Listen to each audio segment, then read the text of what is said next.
When Kronos became king, a prophecy was made that he would be overthrown by his own son. This prophecy was fulfilled by his youngest, Zeus. After a war lasting 10 years, the Titans were banished to the depths of Tartarus, and Zeus sat on the throne of Olympus, his brothers and sisters by his side. The gods revelled in their new kingdom, ruling over the mortals that lived in Elysium, a kingdom named so as to be a paradise for all those who lived there. And for a time, all was well. But gods are prideful beings, and soon began to bicker and argue amongst themselves, turning a blind eye to the realm of mortals. Zeus saw this, and saw how the mortals had also begun to fight one another in the absence of the gods' presence. A mighty thunderstorm swelled around Olympus as Zeus made a decree. The gods would no longer remain idle, but instead be sent unto Elysium, where they would be given a city to rule as they saw fit. Only Zeus would remain on Olympus, to ensure that his laws were upheld. Unhappy with this order, but unwilling to incur their father's wrath and risk being felled by his thunderbolts, the gods made their way down to Elysium to live among the mortals. Each god moulded his or her city into their own image, whether that be the beautiful marble temples of Aphrodite or the towering spires of the arcane Hecate. The mortals rejoiced to be in the presence of the Olympians, and peace was restored again. No longer able to interfere with each other as before, the gods now use mortal champions to do their bidding. Through time, mortals have dedicated their lives into performing great deeds to gain the gods' favour, become their champion, and enter their names into legend. But peace can never last forever, and dire plots are brewing in Elysium. The war god Athena, as wise as she is beautiful, has gone missing. As tensions rise amongst the Olympians, other forces work quietly, and whispers are spreading that the reign of Olympus is coming to an end.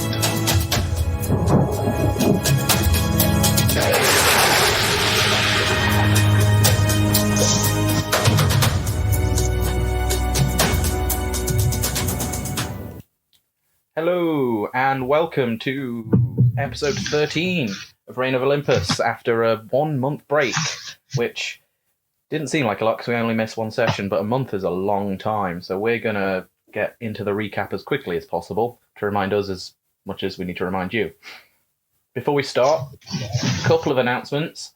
One is due to me moving and jobs and other things, will no longer be available to do Match of the Deity, which I know we hadn't done for a little bit anyway, but still, that's kind of on permanent hiatus, unless I find someone to kind of do that, or we figure something else out. But for now, Match of the Deity will be on hiatus, but I do have other plans of how the gods can have a moan about the players, so there will be stuff in the works, so just keep tuned.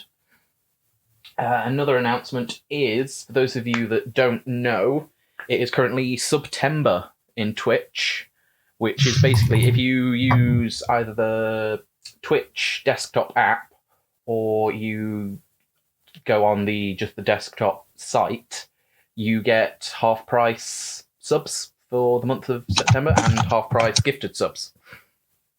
So, and I believe the channel still gets full money, but that doesn't really matter to you guys, but yeah, it is half price for the month of September. It's like a Subway deal or something. Go check it out. I don't know what Subway has to do with it. I think they're even having like a channel, like where they're having people on a Subway stream. I don't know how that's going to work. But yeah, anyway, half price subs for the month of September if you go on the desktop versions of Twitch. For some reason, it doesn't work on the mobile stuff, which is really annoying because I'm guessing most Twitch viewers will be on tablets or phones or things like that. So yeah, other than that, I don't think we have any announcements that can't be found out in-game. So yeah, I'm going to go to a quick intro and then we'll recap after that, just to keep the flow going. Okay, see you in a minute.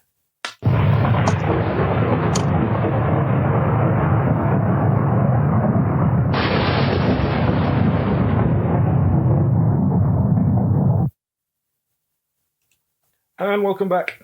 So yes, last we joined our heroes a good month ago for us, but no time at all for them. They were making their way through South Nidas Forest to get to Attica, I believe. Lagina. That's it. I always get the two mixed up, even though I was the one that put them there. I'm terrible with names and always will be. So yeah, they were on their way to Lagina to help out with the undead problem that they seem to be having, that Elpina told them about after helping them out. Well done. I remembered Elpina's name. Yay! Yeah, first time since that character appeared, I've remembered her name. So yeah, So they were on their way there. On their way, they encountered some wolves, which had something odd going on with them. Like, they weren't your average everyday wolves. They were corrupted or tainted or changed in some way. Not sure what had happened to them, but essentially, when they were biting people, they were turning them to stone ever so slowly, which Mercy found out the hard way, as she slowly started to her extremities start to become stone. Luckily, after some very close calls for some of the characters, you managed to defeat the wolves and went along your merry way, trying to, along the way, figure out what you were going to do about Mercy, as she was still fighting off this contagion, curse, whatever it was. Along the way, Kaya, you were the one that mainly noticed when you were walking along or on your watch. You were being yourselves watched or followed by something that didn't really want you in the forest. It left some very unsubtle clues about what they wanted you to do, which was to get out of the forest. And you noticed that these things were even messing with you while you slept, trying to freak you out or do something. You carried on very warily, trying to basically get out of this forest as soon as possible, because you did not seem to like it one bit. And through a brief divine or titaness intervention from Hecate herself, possibly, you chose a path that seemed easier to traverse through, and you ended up in what appeared to be an abandoned village. Upon inspecting the village, you very quickly found out that it wasn't abandoned, as you were ambushed and held at bow point for the most part by a group of furbolgs. It seemed to be some sort of almost familial unit of furbolgs that, from what they were saying, had been in this forest for generations and had done their best to keep people away, as they, for the most part, any visitors to the forest would cause it harm. And so they did their best to keep their village secret and also keep people away from the forest as they did. You also found out that the ambush upon the Spartan carriage that had escorted Gavriel's allies was done by these furbolgs, who had basically accosted them, stolen their supplies, and again given them the message that they weren't welcome in that forest. After talking your way out of things, you had a tentative kind of alliance with the leader of the Dryads, named Amos. And Dryads? Furbolgs. Dryads would be something completely different. They would, and after a night of revelry, sharing stories, a brief game of headbutts, you decided that to, one, probably get out of here alive, and also to help these furbolgs keep their village safe and secret, you would go and try and root out the source of this corruption, because as it turned out, this had been happening for some time. It wasn't just the wolves that were being corrupted, but something deeper in the forest that was doing this to the animals. You then went to bed with music. Kaya and another guy, where is he? Kaya and Lutoris shared a song which kind of eased the tension that they had towards humans especially. And on a melancholy but pleasant evening, you guys went to sleep feeling rested and with a plan in mind. So yeah, unless anybody wanted to do anything drastically before the next morning, we will start on the next morning where you guys are set to head off. I did want to do a very brief thing while everyone was vaguely quiet and sleeping. Mm-hmm. Go for it. Where we were originally accosted, and the guys were on those large rocks above us. Yeah, I can show you. I want to just be able to just sit atop probably one of them and just make sure that I'm not going to be disturbed. Or possibly the one in the middle. Well, it depends on where everyone's sleeping, even the one in the middle near the stream. Well, from what you see, most of them, not you guys. You guys sadly aren't permitted to, because you are still outsiders. The young ones seem to go into the cave where you saw some of them with their parents. With a few, this fella here, whose name is Rodethus, stays out on watch and tends to be up on the guard towers. But the rest of them will go in their huts and things like that. So, for the most part, the camp itself is empty, and that ledge up there, it does have a tent up there, but if you investigate, it just seems to have, like, supplies that they want to keep off ground level. Like fair enough. Store that they want to keep the stuff dry. Yeah, I want to find an available rock that will give me some sort of like periphery over the actual main campsite. Mm-hmm. That's okay. Preferably. I mean, what's the night sky like? Is it pretty clear? Is the moon out and stuff? Yeah, because where you guys are, you're not near any of the major towns or anything, so it is pretty clear. There is some overhanging trees and stuff, but you guys are in like an outcutting, which is so you've got all the stars ahead of you. Yeah, the moon is out. It's kind of a waxing stage at the moment, kind of half full. But yeah, the full moon passed. Right, I will get myself into a nice position where I can actually look straight at the moon. Mm-hmm. I'll kneel down as best as I can, and I will say, I know I promised, and I know that these people have no belief in you. However, we made a promise to protect them, and then by rote, so have you. If we can keep this on the hush-hush, somebody just kindly watch over this grove for the night and pray that these people stay safe tomorrow while we do what we have been set out to do since the very beginning. Okay. And then what I will do, I will once again prick my finger on one of Benedict's spikes, and then in Celestial I will trace the symbol for protection on the rock. Okay. Make a religion check for me. Certainly. Reasonable is a 14. Okay. I think. Okay. Yeah. Okay, you don't sense anything. No, I know. It was just an into the void sort of introspection. Yeah. I never really expect anyone to really listen because let's face it, it's me. So. Well, it wouldn't be the first time it's come to something, but yeah. True. And tell you what, I'll sleep up here as well. Screw it. Okay. So yeah, you all have a decent night's rest. The night goes by uneventful, guarded, secluded. Probably one of the quietest nights you've ever had after everything dies down.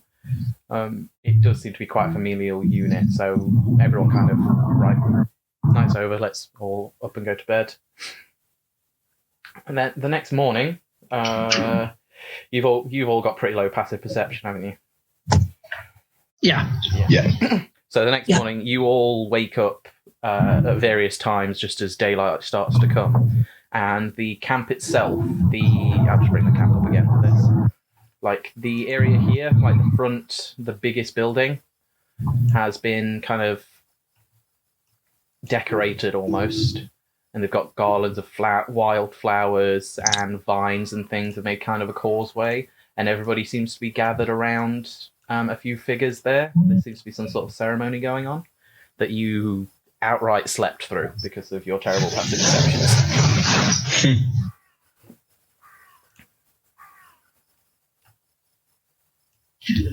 So, yeah. You, like I say, you guys would have had to, besides Mercy that went up there, you guys would have been told to sleep here, basically, where I've just put Gabriel. So, if any of you wants to make a perception check to try and see what's going on, or just go and approach. Yeah, I'll I'll have a go. Okay. Yeah. Why not? Yeah, mine was shocking. Yeah, mine was shocking, so don't worry about it. Okay. 17. 17, okay. 20, not natural. Hey. Hey, okay. Oh, jeez. So both of you, not Mercy, because apparently, yeah, but both of you quite easily spot. You can see they've kind of made a procession, and the kids are kind of watching on. Everyone seems to be dressed not formally because they don't really have formal dress here, but everyone seems to be like they've decorated themselves with flowers. And the girls, like especially the children, are all wearing like dresses and things like that. The men have like paint on their skins, like bright blues and turquoises and like really bright spring colours. And at the head of all of this, you can see two of the furbolgs are holding hands, and you have. Let's just get his name for you. You have Balar, who seems to be conducting some sort of ceremony. Kaya, being your perception check and your background, yeah, this is a wedding that you're kind of waking up to right now. Your friend is kind of softly playing on a harp that he has. So it's quite a pleasant thing to wake up to, but also like maybe a bit jarring that you've woken up and all of a sudden there's a party in the middle of the town. Then it's a wedding at that. Yeah. Okay, how do you guys proceed? Because right now you can't really hear what's going on, but you can, yeah. I'm just going to just sleepily wander down from the rock and then just... Okay. Yeah. I'm going to find something to drink. Okay, you don't really find there's no like drinks table. It's not a traditional wedding, but you can kind of nudge up to and stand next to Varric, who's drinking. It's early morning, like just daylight, but kindred spirits and all that. And he offers you a wineskin. Yeah. Okay. I gladly take it and drink. Okay. What about Kaya and Gabriel? What are you? I'm roughly, in my opinion, how far into the ceremony does it appear to be? Make a, I guess just a general intelligence check, because although you know weddings, you don't know Furbolg weddings. Yes. 16. 16. From what you can tell, they have like almost like traditional hand fasting where they have the ribbon tied around each of their hands. It's like that, but it's like vines with flowers on them. Right. Already tied.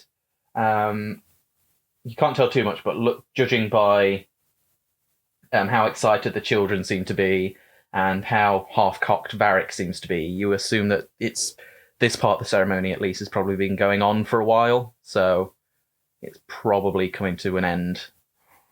I'll slowly make my way up over, but I'll keep a respectable distance, just so I can sort of like listen to what's have a better idea of what's currently going on. Yeah, that's absolutely fine. The hostility that was towards you, while some of the children are still wary, there's no like outward hostility towards you anymore after last night. They've kind of, most of them seem to be quite understanding. And yeah, it's just the children that have got that ingrained kind of fear of humans that still keep their distance a little bit. But yeah, you are allowed to do so. Okay. Fishy boy. I'm going to keep a bit of an eye on what's happening, head over, have a quick check-in. Looks kind of sweet and innocent things. That's nice. And then I'm going to pack up all of the bedding and stuff that these guys have just left lying around in the middle of someone's village. I've got no bedding. They nabbed it. Oh, yeah. No, I gave you my bedding. That's true, you did. Yeah. So he gave you his bedding and then he's packing it all up. What a gent. Thanks, Mum. Yeah, I'll pack up after the kids, and then I'm going to go just stand on the other side of the bridge by the river, so I've got a nice view down of everyone. Okay, so you're being that guy at a wedding that's just like, yeah, I'm here, but I'm kind of a +1. I don't know anybody, and like nice and in line with that door. So if someone wants to come and attack, they get to stab me in the back first. Okay. Just that key position where I can't tell what's going to happen. Yep. Completely right. So yeah, like I say, as you get closer, you can hear Balar speaking. So these two begin their journey as one entwined spirit. Even when these bodies are destroyed and committed to the ground to become one with our homes, their spirits will run together, and they will never be without each other. As is our custom, so that they are never without each other in this life as well, we will now mark them so they will be forever as one. And they they go off inside, like Balar takes the lead, and then you can see it's Silenos, so the one that was with the bow, the one that took a shining to freaking you out, Kaya, and Lorafine, that are getting married, and they follow him in, and everyone else kind of just starts the real party. Like Varric does a loud cheer followed by a belch, and the children start running around and playing, and like within 30 seconds all of the flowers that are attached to their dresses are gone and ripped, like destroyed and trampled, and they've got, you know, Fibella's already climbing bits and bobs trying to look at what's inside the big hut, and her mother's just kind of dragging her away, and arguments like dragging her off, and Brightwood starts crying, and yeah, so it's a wedding basically. Yeah, it's got to that point. You guys just made it for the reception, pretty much. Oh, how delightful. You can see everyone is there. Amos is not quite been like Gabriel. He's been stood off to the side, kind of arms folded, but like watching over the proceedings as, you know, leader of the tribe. He's not the spiritual leader, but he's still, these are almost like all of his children, family in a way, so he's kind of watching on, proud but stoic, as everyone else is beginning the revelry, and he's just kind of stood there keeping an eye on everybody. Is there any interactions you guys would like to do? I'd like to start a conga line. Okay, roll a... Jeez, you made me... It's not a wedding without a conga line. Performance check. As conga lines aren't a thing that you go, come on, let's do it. You just start them and see if they continue. What's my performance? Even though it's a wedding, at disadvantage because furbolgs don't know what a conga is. And neither do we. That is a 14. 14? Okay, 1 sec. Roll for conga. Okay. Yeah. It's good to be back. No one tries and congas with you, because again, they don't know what you're doing. They kind of think you're doing some sort of dance from Sparta. And so some of the children that think you're funny like try to dance with you, but it just turns out to be some weird kind of like cha-cha slide tribal nonsense. So at least it's something. So I'm happy with that. Yeah. I'm happy with that. But yeah, no one gets what you're trying to do, and they just think you're doing a funny dance, which the children find hilarious and try and join in. Take a bat now, y'all. Yeah, even Lutoris kind of sees that the tempo has changed and tries to kind of play a tune that fits whatever it is you're doing. But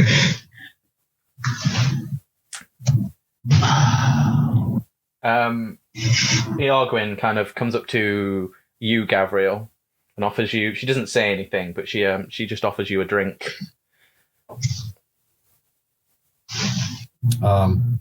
Sure. Seems reasonable. I will take a drink and thank her. You're quite honoured, all of you. We haven't had a wedding here in a long time. I don't think there's ever been an outsider that's actually witnessed any of it. So we're very happy we were able to witness at least the end of your people's customs. Yeah, so it was lovely. It was very last minute, almost. They were to be married, but not for a few cycles. But since Silanos is coming with you, we'll make sure that everyone comes back. Yeah. Well, Lorifine insisted that if he were to go off, that she at least be able to find him. So we moved things up so that could happen. Don't worry, we'll make sure he's coming back. Thank you. Please do. And as I say, if not, they will find each other, and we will be able to find him now. So,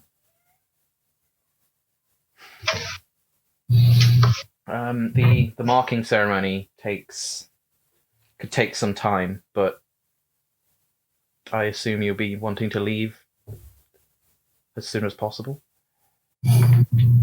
Probably prudent that we get out of here and starting on tracking down what is causing this as soon as possible. But I think we leave when everyone is ready. I don't want to rush people's celebrations and festivities. They deserve that. Well, they don't need a bride or a groom to celebrate. They'll keep doing that and throughout the day and into the night, I assume. But as soon as Silanos has been marked, he'll join you, and I think he wanted to come with you as part of his duty as ranger. Don't the married couple? There's the official marriage, and then there's the legacy. Propagation. You mean consummation, mating? Yes, Yeah. Yes, that's the one. Sorry, they've been mating for some time. It's during the wedding. God, Gavril, don't be such a prude. No, I mean previously they've been mating. They've been together for some cycles now. They just never decided. A wedding is a spiritual affair, whereas mating is more of a emotional survival issue. Well, no, it's romantic and emotional, but weddings are purely about the spirit, whereas the romance and the emotional, then the physical side of things is something entirely different to us. That is to do with this life, whereas a wedding is choosing to spend every life together. Very well. Many of us will have partners for life and have children and never decide to be married.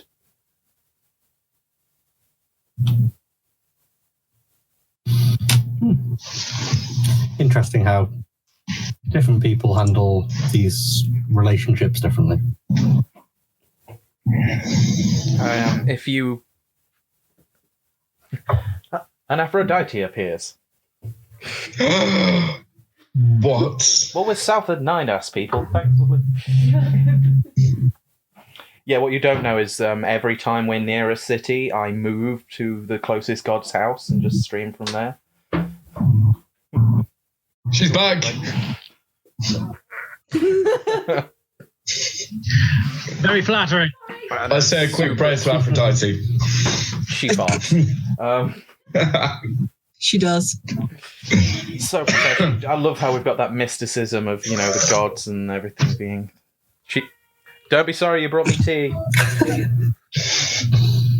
Placated. Kayfabe is broken. Stop it. What? Oh gosh, there's a whole system for wrestling. We'll do that another time. Oh no. Speaking as a former one, yes. So yeah, where were we before the goddess of love decided to come and bless that? I was having awkward sexual conversations about how furball marriage. You were, yeah. It's like, if you come back before you move on, and I'd be interested to hear how things are done across the rest of Elysium. Oh, I'm really sorry. I'm not that interested. I'm talking about marriage, academic. Oh, definitely not. Oh, academically, yes. Yes. Sorry, you're not quite. Can I just? I'm with Varric.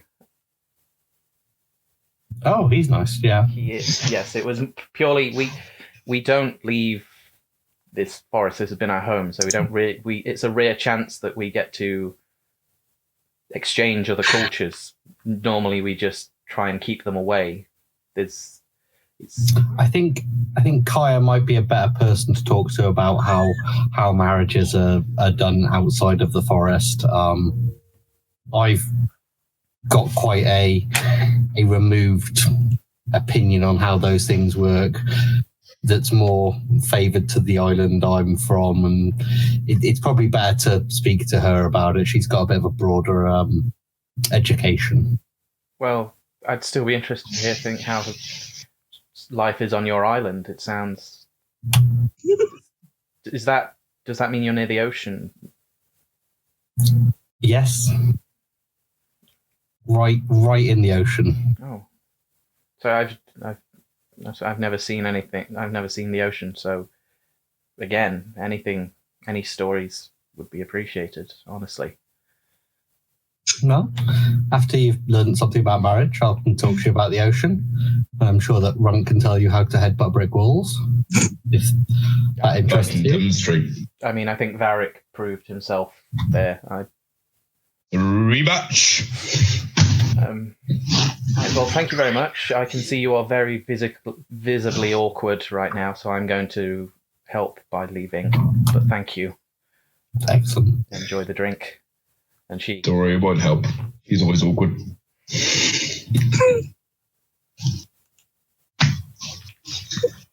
Did any of us actually see that happen? Not you, because you were kind of elsewhere, but Jesus Run was Christ. starting a conga. But Kaya, if you want to make a perception check. Well, a perception check for being stitched up.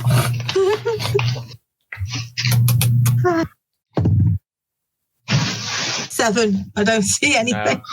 From what you saw, because Iargwyn had kind of her back, because Gabrielle was facing in, all you saw was the back of Iargwyn, but she left with a smile on her face. She seemed entertained. And to be fair, Gabriel often looks a bit awkward in these sorts of situations. He's a good talker when there's a mission, but when it's socializing, he tends to cage up, so you don't sense anything different. But she seems happy, which is progress. Okay. Progress is good. Great. If any of you have anything else you want to do in the meantime, before I move on to the next story bit, is there anything you guys want to do? Not right now, no.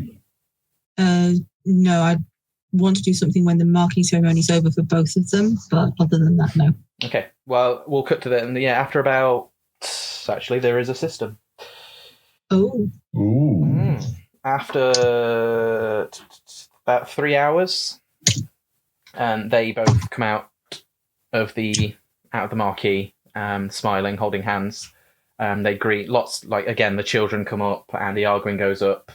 Lutorius goes up and plays music to them. They're accosted by a lot of people, but then eventually they kind of come up and they split off. And whilst Laura Fiend is speaking to Iargwyn and Brybella is trying to hide under her dress, Solanos comes up to you. He's like, Are you ready to go?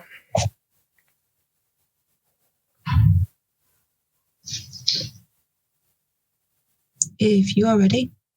Yes, I'd rather go as soon as possible. We don't want to lose the light. Then I'm sure the rest of the party will be ready to leave. Oh, by However, you, I meant like you guys. Oh, as a all of whole. Yeah.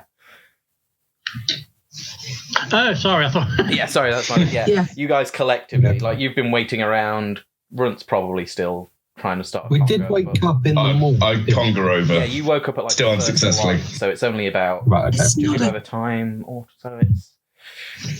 Doesn't get light till about. So it's about 10 o'clock most likely at this point. Okay. So it is getting late morning, which is why. So yeah, which is part of his comment, I guess. But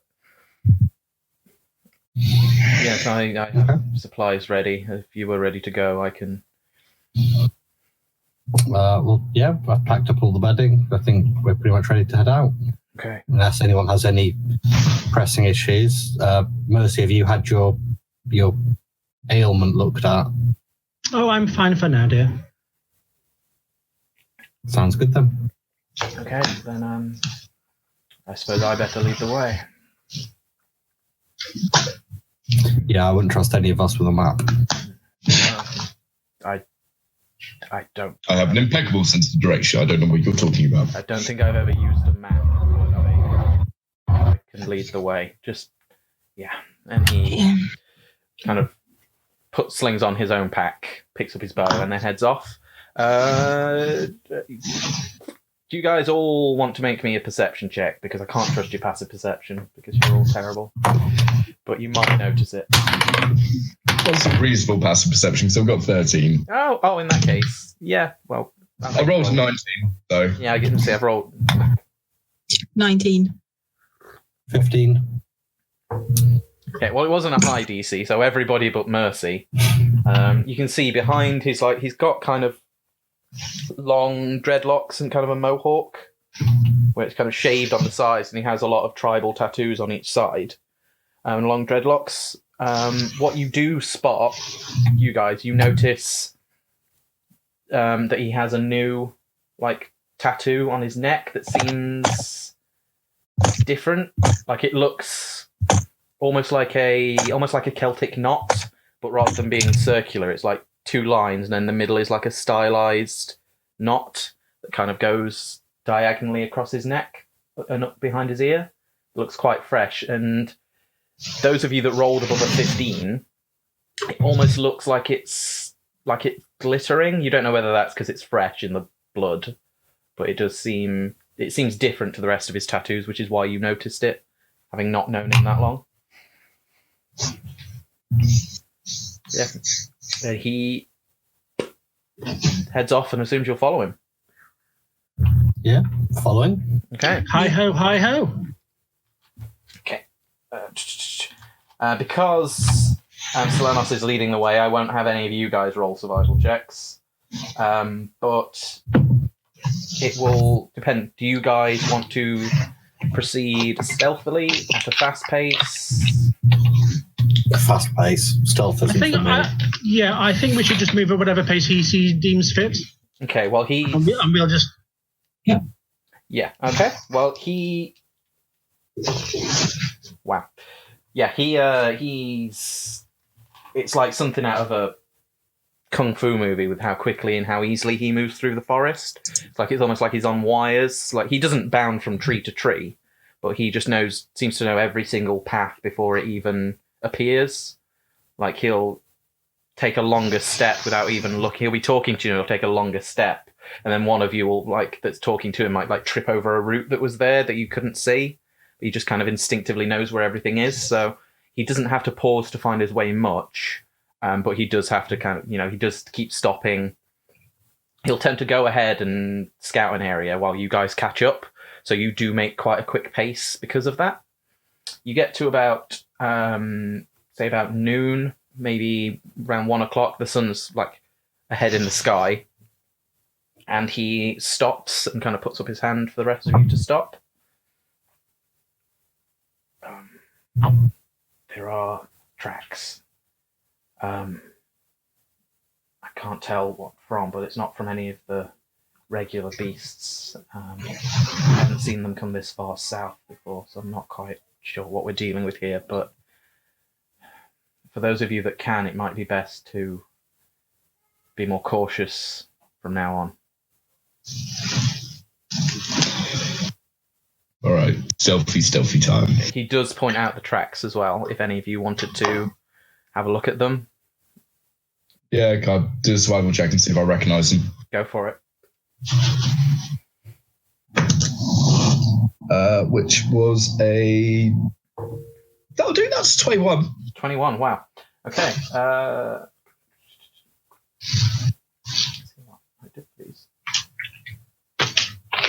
you look down and it looks...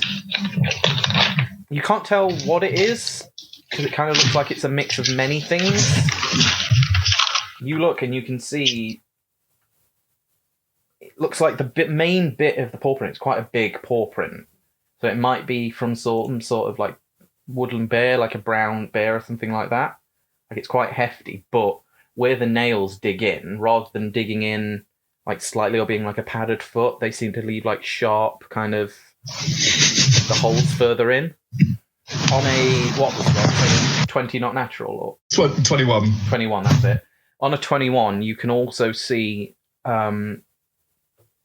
it's like on either side of each of the tracks, there seems to be like a something else that seems almost like a longer claw may have pierced in the ground, but it just, yeah, you can't. So you might not be able to tell what it is. It seems like a mixture of maybe 2 or 3 different animals. It doesn't seem natural at the very least. Alrighty. Right, well, sir, I'm assuming we're going to be slightly more careful from here on out. Well, yeah. I'll do my best, but I'm sure hasn't your worked best out in will the past. Right, Luke, this will be good enough. Luke, is this going to be a protracted skill check or just like a one-off? For now, it's going to be a longer skill check, but when it gets close to the time, as long as he notices, it'll be one where you can use guidance. Thank you. But yeah, so for now, it's just everybody make a stealth check, and then as you get closer, as long as one of you notices, it might turn into something else. Oh. I didn't know. 7. 7, okay. 17. Also 17. I've lost my D20 down the side of the bed, so I have no idea. Oh dear. Dumbass. Does somebody want to roll for him while he finds it, or have you got? No, Yeah, I've got a dice app and I rolled a 20 on it. Even your dice up.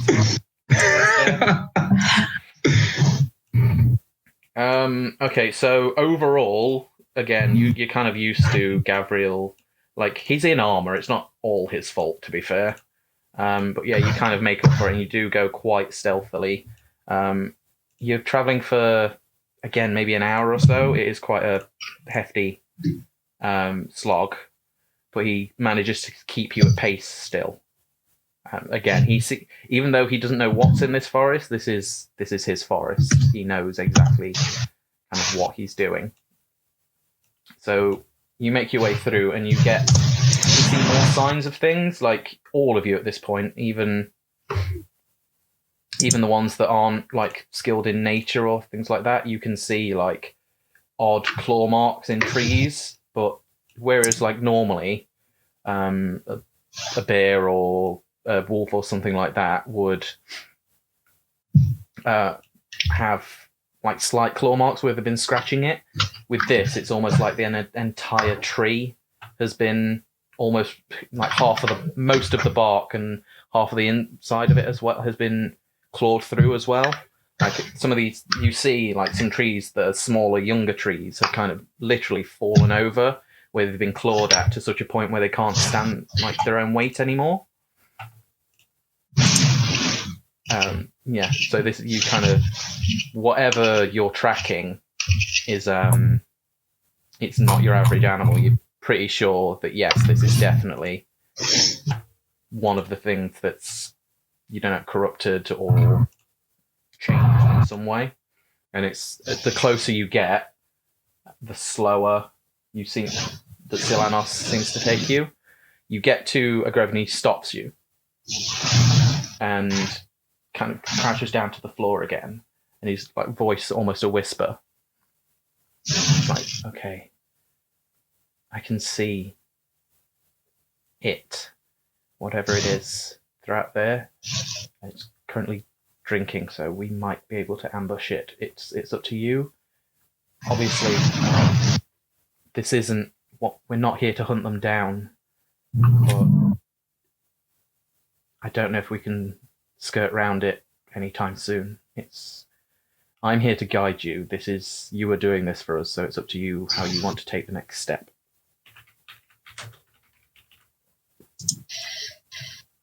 What does this thing look like? Make a perception check for me. If you want to look, because just on the off looking, you guys can't see a thing. Can we not actually see like an outline of it? This is what the perception check will be for. Do you want us all to make one or? Everyone that wants to look, yeah. That's worth a shot. Yeah, it is. 16. Okay. Natural 20. Okay. Hey! 21. 4. 4. Good lad. Okay. For those of you that rolled above a 15, you can see the outline. It does look like a bear. Like, from all intents and purposes, it's not... Sorry, Dan, no, it's not an owl bear. It's evil yogi. It's evil. It does just look like a bear. It's currently drinking kaya. From what you can see, there's all sorts of... It's on a natural 20. The only thing that you can see that's different about this bear are its claws. Like, you look at them, and I might make some people sad here, but do you know when you see, like, donkeys or, like, animals that haven't had their claws cut properly? Yeah. It looks like that. Like, it's hugely overgrown claws, like, to the point where, like I say, most of the time bears will naturally, like, wear down their claws by scratching on trees and rocks and things like that. This thing, its claws are just, like, maybe the same size of as its paws, like each one, and it seems to be like when it does move around, it's walking around awkwardly. Interesting. Daft question. Does it smell like the wolves did? You are currently... You're not downwind from it, because Right. Silanos would not take you that way, but the wind is coming from the side, so you can't smell anything Fair enough. from where you are. Fair enough. Even on a natural 20, I'm afraid. That's fine. It's all thing. Have you had any luck treating the local animals, or only people of your tribe? We tried. We really did. We tried healing. We tried healing the same way we tried to heal you, Mercy. We couldn't. Nothing stuck. If anything, it caused them more harm. When we, for example, the wolves, when we figured out the treatment to get rid of the petrification, they almost fell apart, as if by getting rid of that, got rid of what they were. So where the insides of them have started to rot, decay, and burn away from the venom or acid or whatever is inside them. Yeah. If you take that away, they can't live without it. We're not sure. If we could find how this was happening and maybe get to one early enough, maybe. But all the things that made their way south enough were very different to what they used to be. Maybe if we got to one early in the change, as we did with you, Mercy, we could heal them. But as of yet, nothing seems to have worked. Do you think he can lead us on a path around this where we don't have to engage this creature until hopefully we can help out? If we are very, very careful, but it will take us a lot longer, and I don't want to lose the light. It will take us long. We can do it, but we would have to be careful and we would have to move fast. At the same time, it is up to you. It can be done. Do we believe this will lead us to the corruption, or? I mean, I'm taking you further into the forest. I don't know the exact location of the corruption, otherwise we may not have needed you.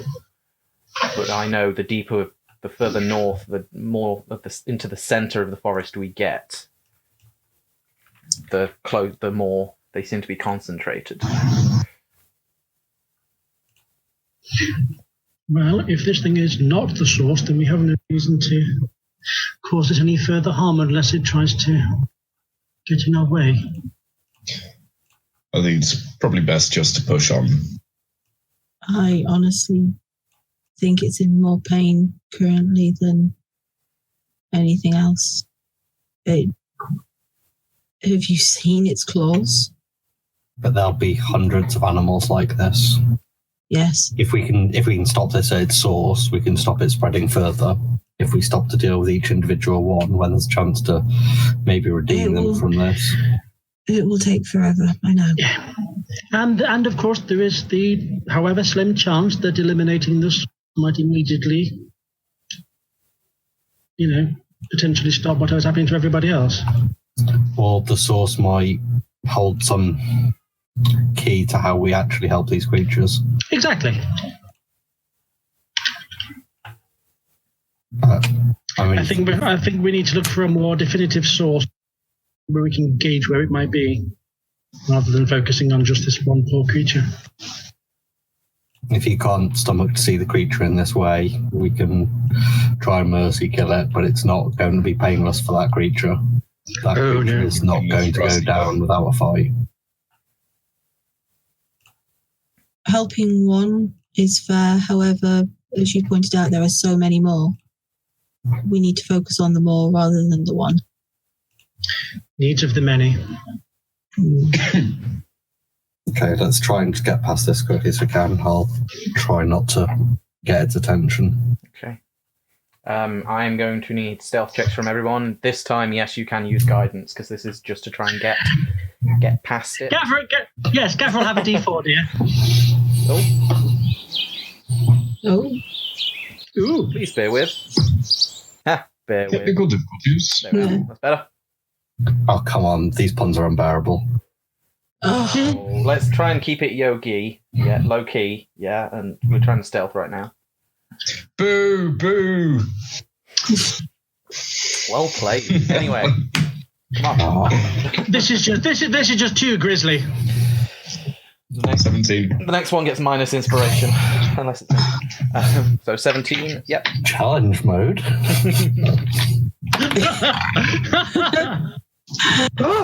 I did a good thing. What do I get to add for inspiration? Is it a D4? I believe so. No, it's guidance, mate, not inspiration. Oh, D4, yeah. Oh, do we add a D4? Oh, wait. No, Not you, just him. Oh, just him because he's a klutz. Okay. 18. Ooh. Woo! Nice. Everyone else? Just let me get 21. 18. Yeah. 16. 16 and Runt. 17. Okay, let me just... Holy shit, is Gavril not the lowest roller this time? No, my other roll was a nat 20. I didn't get to count that. Oh. Why not? Because I'm at disadvantage for stealth checks. Oh shit, you are. Yeah, because of being in armor. Yeah. Big heavy It's not I always his fail fault. stealth checks. It's not his fault, it's just that he's got... Oh, let's...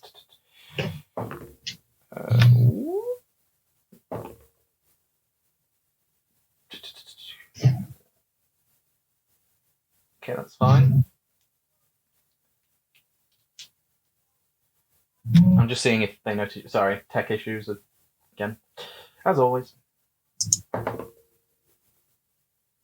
Okay.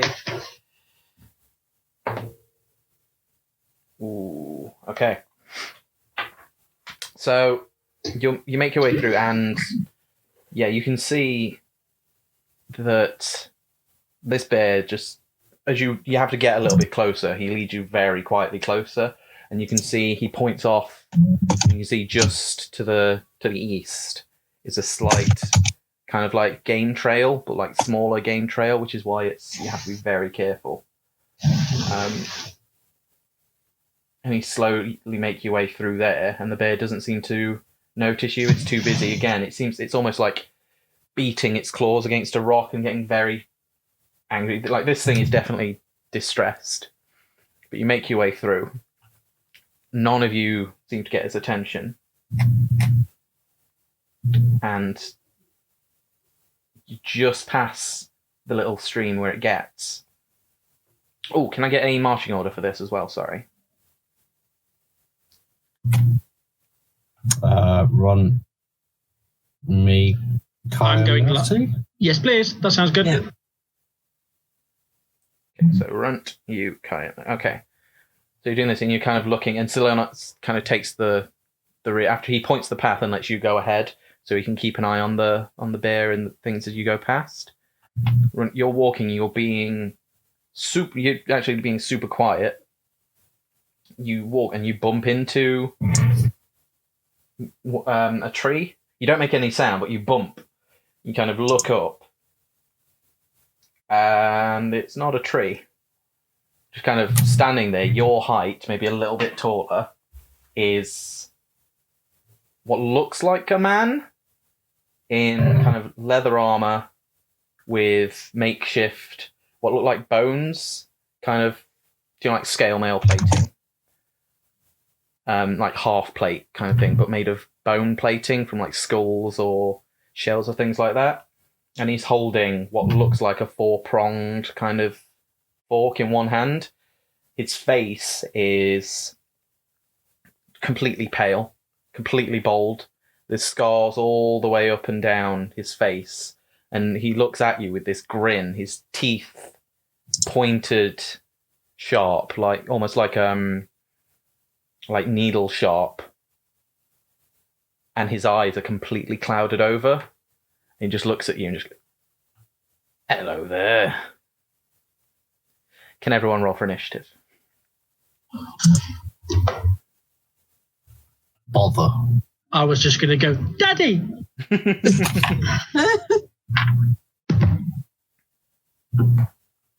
Oh, Calciprese, what is it? Right. This is what I needed this for. Yay.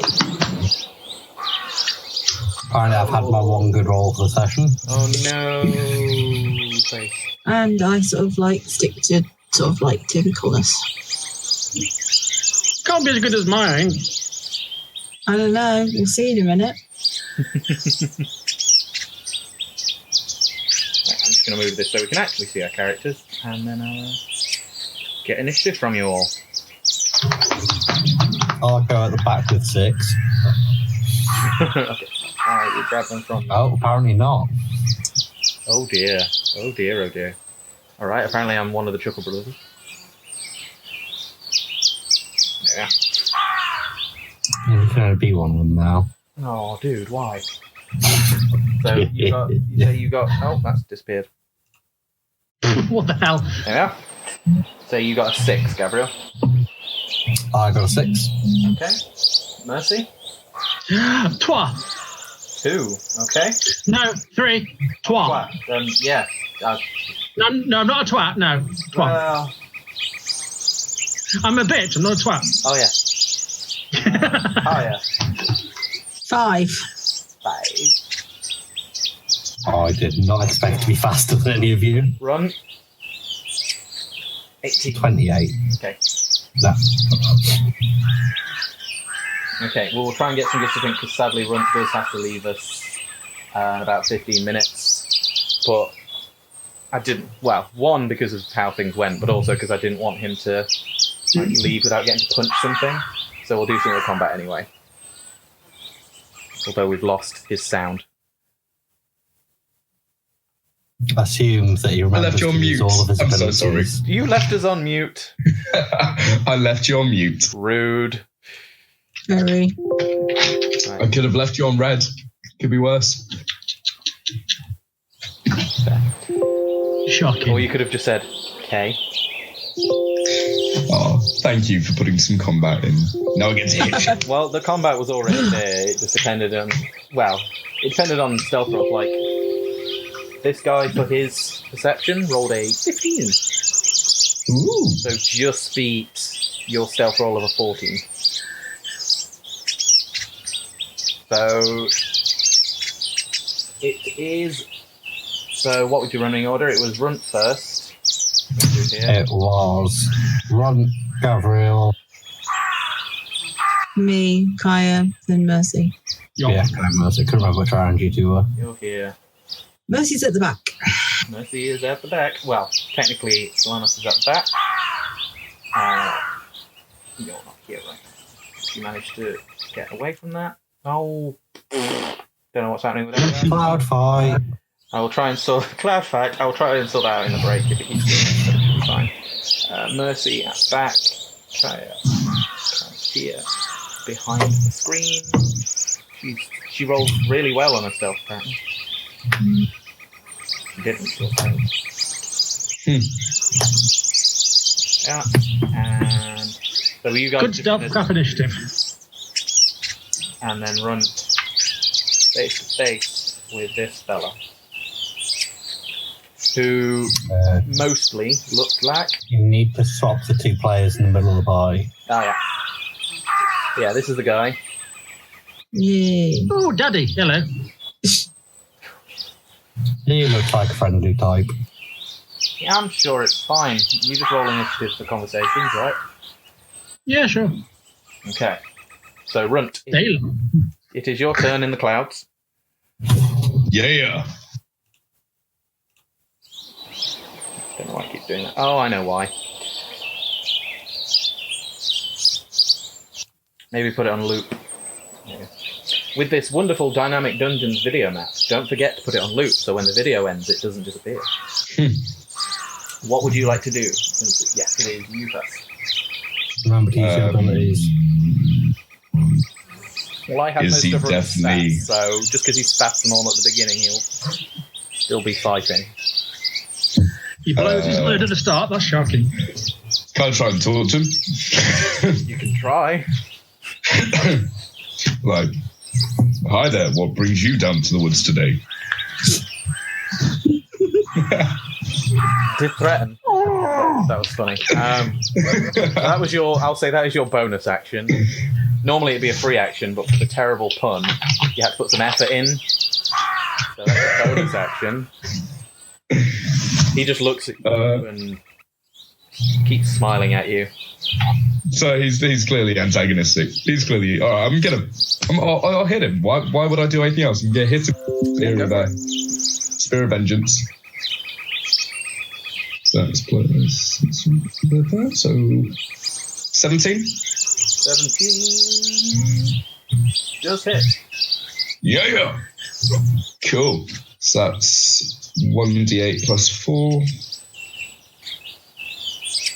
So that's 13 points of damage. Okay. Spear of Vengeance is magical. No, it's not. Put the wrong modifier on. Never mind. 12. Okay. Okay. So yeah, you pull out the spear and slice at him. And he, kind of taken off guard by your terrible pun, leans back and takes a step back. Doesn't quite dodge a slash to your chest, to his chest as you do so. And you leave kind of like it rends the bones and some of it splinters off. And he just looks back, still smiling at you. And I used my bonus action. So I can't do anything else. Okay. It is. Oh. Never mind. Go. Continue. No worries. It is now Silanos' go. Here we go. 5, 30. Get to here. And he moves so quickly, he moves the map. And he will fire his bow at him. If I can find... There. which hits. So yeah, you don't really even see him move because he's back and he's a stealthy boy. He moves and fires, and you just see this arrow appear, like almost out of nowhere, one of those oversized arrows in the shoulder of this guy.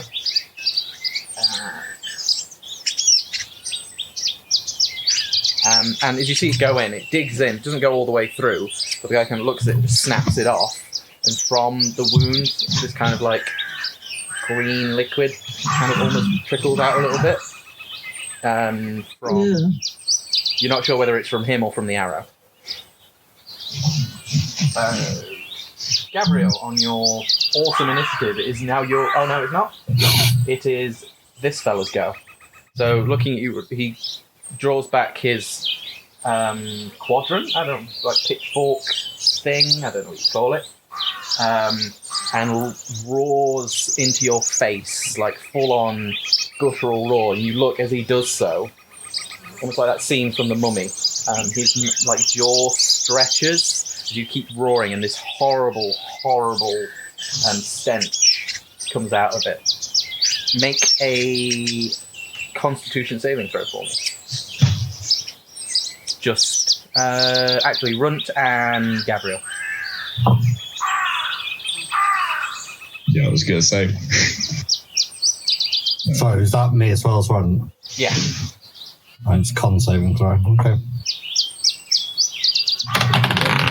So +2 con. Cool. 12? That's not good. 12, okay. Yeah, I got 11. Okay, you both, this thing takes you and you try and you turn your face, but his breath is so awful, you kind of gag and retch at it, and for the next turn you are both poisoned.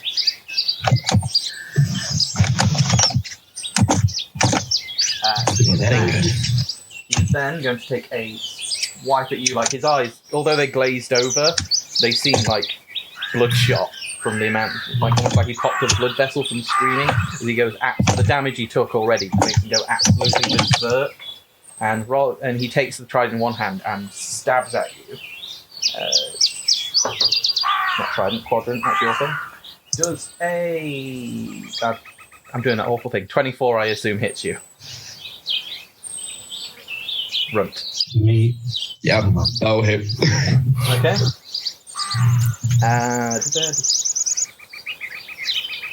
Oh, wrong dice. Don't worry, I'm not rolling all of these that you can hear spilling out. Just most of them. I'm sure you guys will be fine. You say that? Well, I've got to kill Runt before he leaves, so I'll make this quick. Oh. You take 15 points of piercing damage. Well, son of a... Yep. And then he takes his hand and he literally just clocks you across the face as he's impaling you with a 17. Does that hit? Yes, that will hit. Okay, so he clocks you and does another 5 points of bludgeoning damage, as he literally just, with this huge meaty fist, it feels like a sledgehammer or a grunt has just hit you across the jaw, and without so much like fur padding, you definitely feel it this time. For those of you that have forgotten about his haircut, it's starting to come back like it's stubble fur. So yeah, and he clocks you for another 5 points, which aren't reduced because you're not raging. Poisoned. Yeah. Well, no, poison just means that your attacks are at disadvantage, but it's only one turn while you gag and retch. Okay. Now it is Gabriel's turn. You see this thing just like... You've never seen anyone punch out Runt before. It's... While he's conscious, it definitely, like... He's doing that thing that, like, bulls do when you confuse them in the ring. It's like, he's, like, looking confused. I assume that big-ass bear is well past us? Or would we... You can make a perception check for me. It's your bonus action to look up... Oh, Just because of where you are, to look back, you'd have to look back over friends and things like that. So I had a 16. 16. You can see it's not where it was. Cool. You don't know if it ran away after hearing the berserk scream, or if it's nearby, but it's not where you saw it. Okay. This is going to be fun then. Can I use a compelled duel on him? So I'm going to downgrade my action into a bonus action. Okay, what's... So it's a wisdom save of Do you say 12. this is a bonus action or an action? You've still got your action. Yeah, but I need to downgrade my action to a bonus action in order to use this spell. Because I can only get one bonus action, don't I? You only get one bonus action, then you get an action. Sadly, if something says it's a bonus action, in 5th Ed it's just a bonus action, you can't say. Oh, I literally can't use my main action to do it that. says what type of thing it is, so you can use just anything that says action, sadly. Oh. Yeah, 5th Ed makes things a little more simplistic by just going, you can use what it's labelled as, and that is it. That's unfortunate. That pretty much rules out any of the spells I actually want to be using. Fine. We're just gonna. Am I 20 foot from him?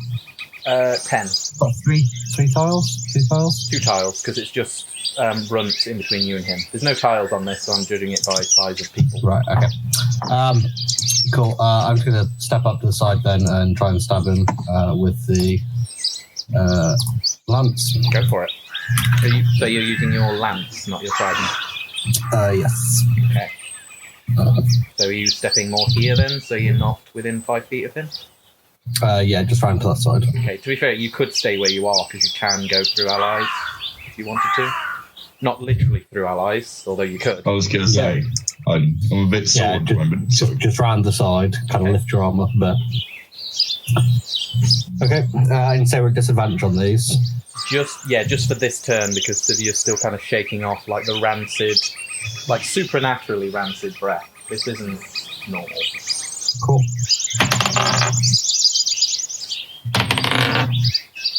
Yeah, that's not gonna hit. What did you roll? 9. 9. Just hits. Sure. Okay. We'll not question that. Cool. And then we'll burn a. This thing is big, and the armor isn't really doing much. It's brittle. Like when you saw when Run sliced at it, it didn't just knock bone plating off. It literally shattered as it hit it. You know, like bits of seashell wood, but this is bone, like maybe like really old to the point of not actually doing much.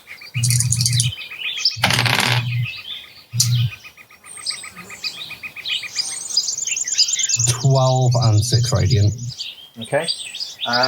You stab into it and hit it straight in the gut. As you do so, you see you have to push more than you thought, and so the actual act of stabbing into it doesn't seem to be doing as much as you thought it would, like the actual physical damage. But then your lance glows with radiant damage and kind of burns where you did manage to penetrate, and it kind of screams a little bit in pain. Okay. Okay, is that everything? Yep, that's everything I can do at the moment. Okay, Kaya, it is your turn. I am going to do a slightly daft thing, and I want to get up next to Runt on his left. Yep, you can definitely do that. So here? Yep. Am I within hitting distance of this annoying thing? If you're there, you are his... Yeah, you're within his square, basically. Right. Like a 5-foot square around him. Then as my bonus action, I'm going to cast Healing Word on Runt. Yeah. So that's a lovely 7 health back to Runt. And then I'm going to stab at this thing with my rapier. Okay, go for it.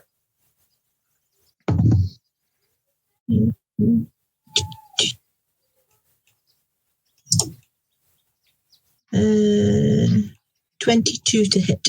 22 definitely hits. Yay!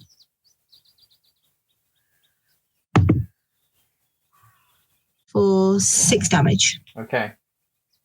Again, you moving quickly with your rapier, and you get him right in the side of the neck. But as you do so, it penetrates maybe an inch, but then the rapier bends. Like, it doesn't seem to be... Physical damage doesn't seem to be doing as much to him as you would normally expect. Okay, is that your turn? That's my turn. Okay, Mercy.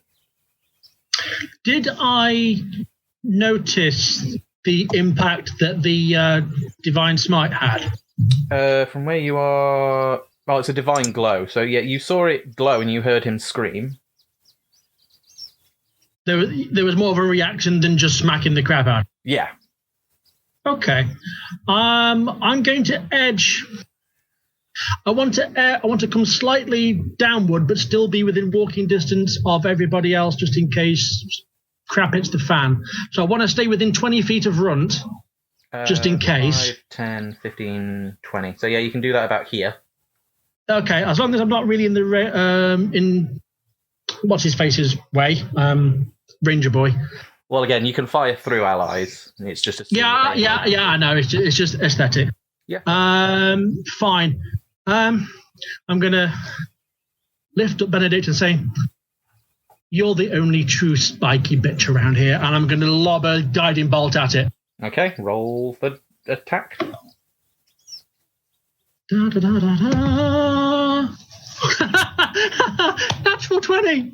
Sweet. Roll. Oh. Yeah, as you kind of do this, as you lift it up, Benedictus starts to glow that arcane purple light, and then you kind of give a bit of sass on it, give it a flick, and this bolt of purple energy goes like around Gabriel one way and Runt the other, and hits this thing square between the eyes. Oh, it's like what's that film with James McAvoy where he bends the bullet around? Yeah, that's the one. Yeah. So we're doubling dice, correct? Double dice, then add your modifier. Yeah. Yeah, there's no modifier. No, there's no modifier to this. It's just straight dice.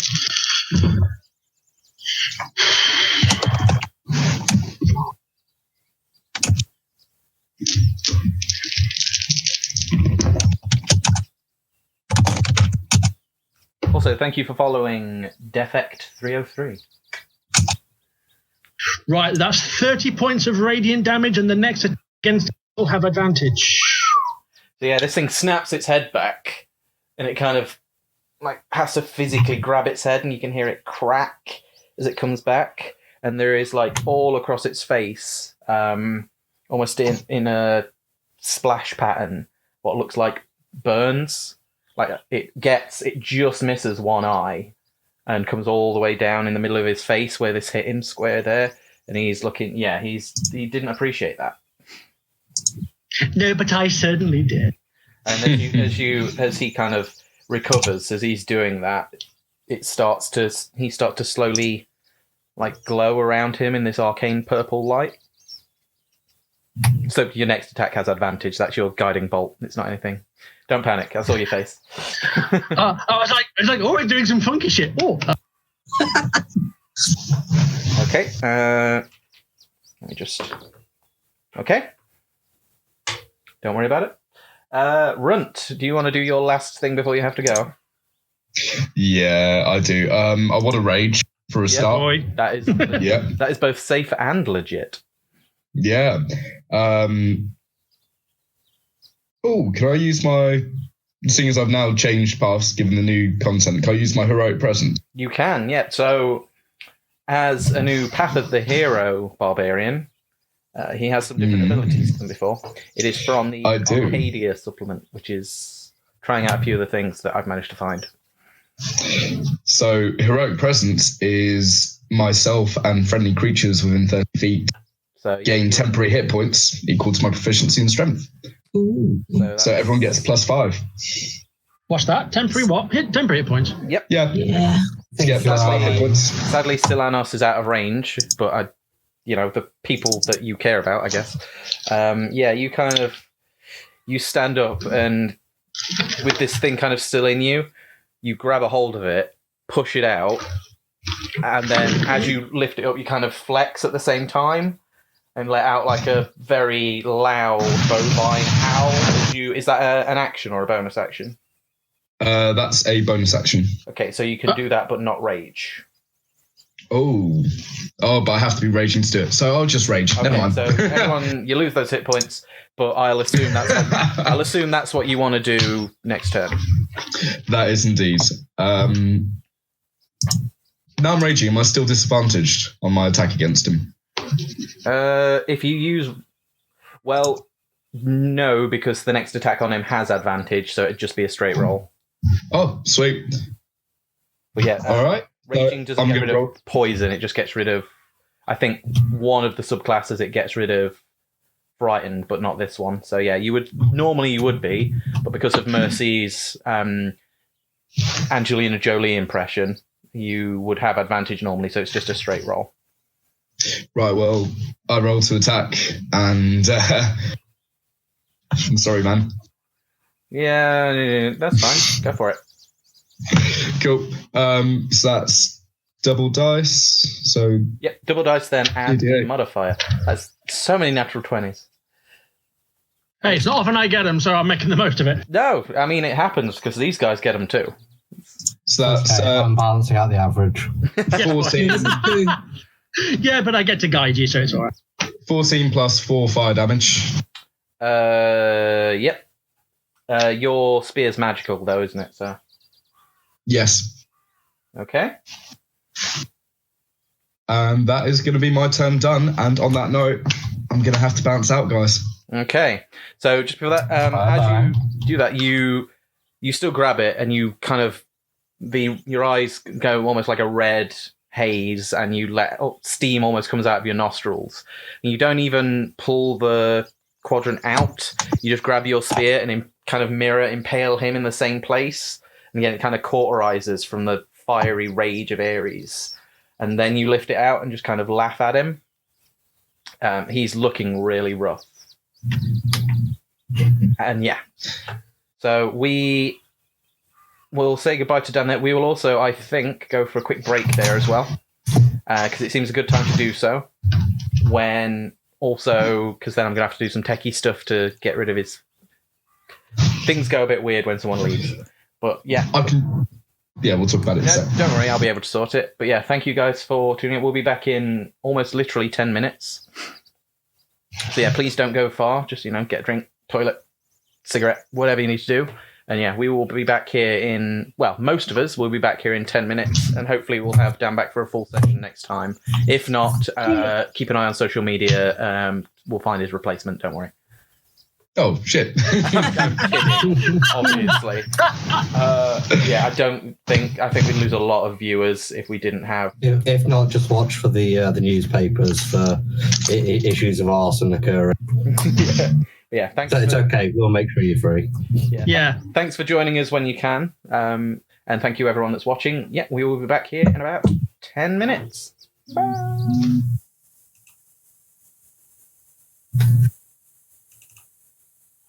And welcome back. Most of us are back anyway. Sadly, like I say, Runt had to leave us, but he's in good hands with me, I'm sure. Right, before the break, after a brief wedding ceremony and some sort of marking ceremony to go with it, Solanos led you deeper into the forest to try and find the root of this corruption that was happening to some of the creatures that lived there. You managed to come across a bear of some sort that, again, seemed very wrong, like its claws seemed overgrown, it seemed in distress. But you couldn't tell much more than that. You tried to sneak past it rather than face it because it wasn't what you were here for. But as you did so, what you didn't realise that there was something or someone else waiting in the outskirts across one of the trails.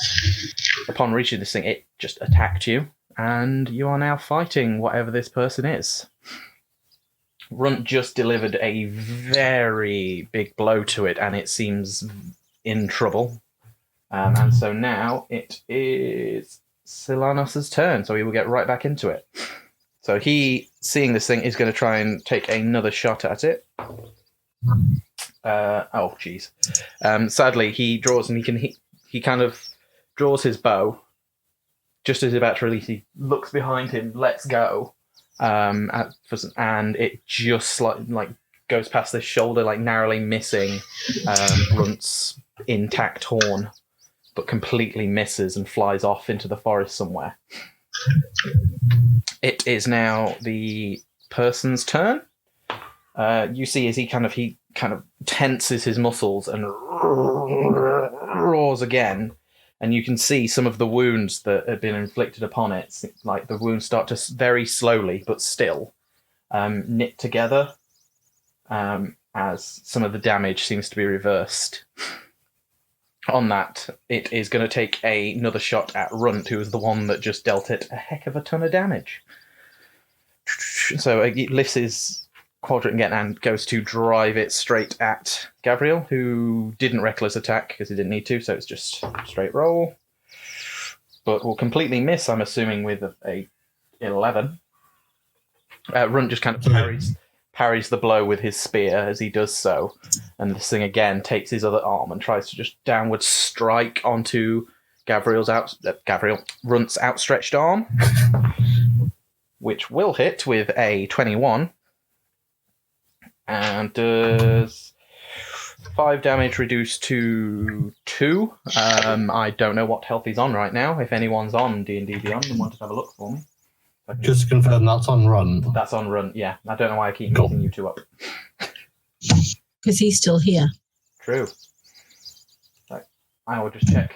I will check what health he's on while we're doing this. Don't worry. I won't stop the action for now. But it is now Gabriel's turn. Awesome. I think it's fairly well established and understood at this point that this thing needs magical damage to hurt it very visibly. You assume, like, normal damage doesn't seem to be doing much. That's fine. I'm not metagaming then by just dropping my lance and pulling my trident out to stab it. No, I think is it an action or a bonus action to switch weapons? You can actually draw it as part. You can more or less draw a weapon as part of an action to attack. Yeah, that's absolutely fine, man. Just making sure. I know I've taken away your bonus action once already. I just want to cool. I'm going to have to step in a bit closer to get range on it then. Okay, yeah, you step into fighting distance. Stabbing range. This be my stabbing hand. And I'm also going to use my bonus action to call Vow of Enmity on the other bald dude.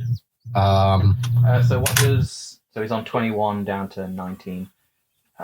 Actually, I could do it via D&D Beyond, I believe. What does Vow of Enmity do? I just need to check something. It gives me advantage on all attack rolls for 1 minute or until that creature drops to 0 hit points or falls unconscious. Does it affect... there's no saving throw for him or anything? Nope. That's fine then. I mean, it would have been fine anyway, I'm sure.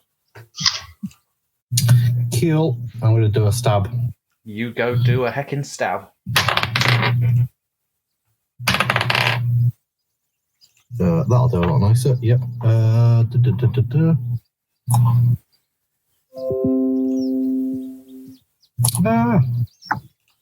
19. 19 damage. I don't want to say how do you want to do this, but how do you want to do this? But you just did. Yeah. I did, yeah. I thought there was 19 to hit, but never mind. Oh, was that 19 to hit? Sorry. 19 to hit. Okay, roll for damage. You don't know how much your health it has. Using the Holy Strike as well. Yep. Divine Smite. Yep, that one. That is 10 damage in total. 10 damage is... wait, hang on. 8 radiant. No, 8 magical, 2 radiant. Okay, well, yeah, you stab at it with your trident right in his exposed side as he punched down. You kind of get him under the arm, and unlike before, you go in with the full force, and it doesn't seem to be as resistant as it takes that down. It is still standing now. Cool. He kind of roars in pain as you do so. Kaya, it's your turn. Is his weapon metal? The end of it is. Yeah. Like the pronged part of it is. Yeah, the actual pronged part. wood. Right. We'll leave that for another time then.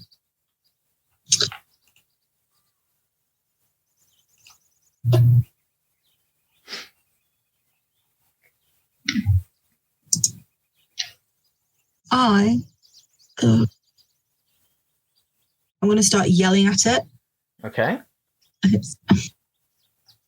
You are a useless piece of absolutely no good, whatever it is you are, and you stink to high heaven. And I cast Vicious Mockery at it. Thought that might be it. Wisdom save, please. Wisdom save. Okay. What is the DC on that? 13. Okay. Okay, it rolled a 19. So as you say that, you say this out, and you kind of see the almost like visibly see the sound waves as they go out when you cast those sorts of spells that accompanies it. It almost moves around him. Like, do you know, like you see the wind chambers, dynamic things. It kind of just moves around him. It doesn't even hit him. Like, it doesn't seem to. It seems to be somehow resisting your magic. I don't like you. I mean, he still looks visibly like he looks a little hurt. Yeah, and I'm actually sort of like going to just like move behind Runt slightly as well. You will leave his attack range if you do so. In that case, I will stay where I am. Okay. And I'm going to call that as my action. Okay. Mercy, your tone. Right, I will edge about 10 feet closer just for the sake of... Sure. Yeah, that is fine by me. This is almost a futile error because you seem to resist every single time I do this. But I'm gonna hold out Benedict and ring the bell once more. We'll try to toll the dead. Toll the dead. That's con save, I believe. Wisdom. Wisdom again. It rolled a 9 and a 4, so 9. Yay! It worked. Yay! So that's 2d12. 1d12. We're not level 5 yet. Oh, of course. 1d. Oh, yeah, it goes from D. Yeah. You know you. Yes, it can. Yeah. Okay. Cantrips and shit. Yeah. That will be 10 necrotic damage. How do you want to do that? I would very much like the ringing of the bell to pretty much rattle his brains, and he slowly bleeds from all the appropriate orifices in his skull. Okay. Yeah, you do so. He roars at Kaya as she does this, but then the roar kind of stops dead in its tracks, and he looks and begins visibly shaking as blood starts to come out of his eyes and his nose, and he coughs. What might be a lung, you don't know, but something coughs out, and he just falls to his knees. How much damage was that? Sorry, 10. 10. Okay. He falls to his knees, and as he's about to hit the floor, he kind of puts his hand down and just looks up, still alive.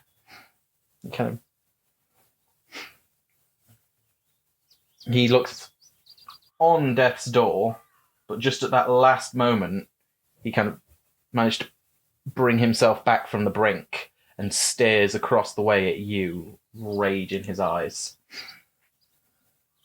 I will equally match his glare. Okay. Yep, okay.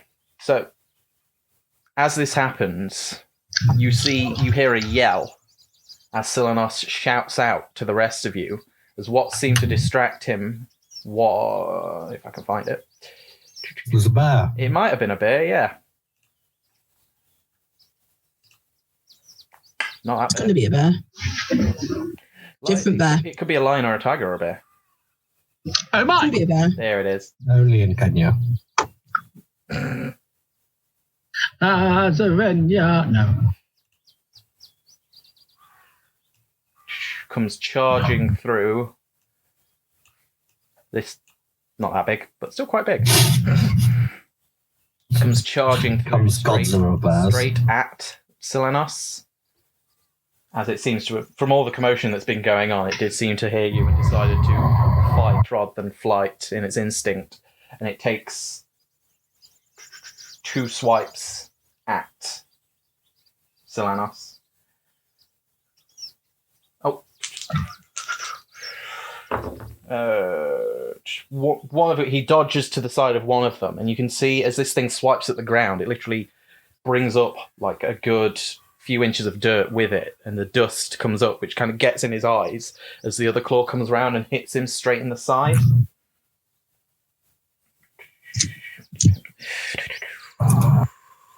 Dealing him some damage. Okay.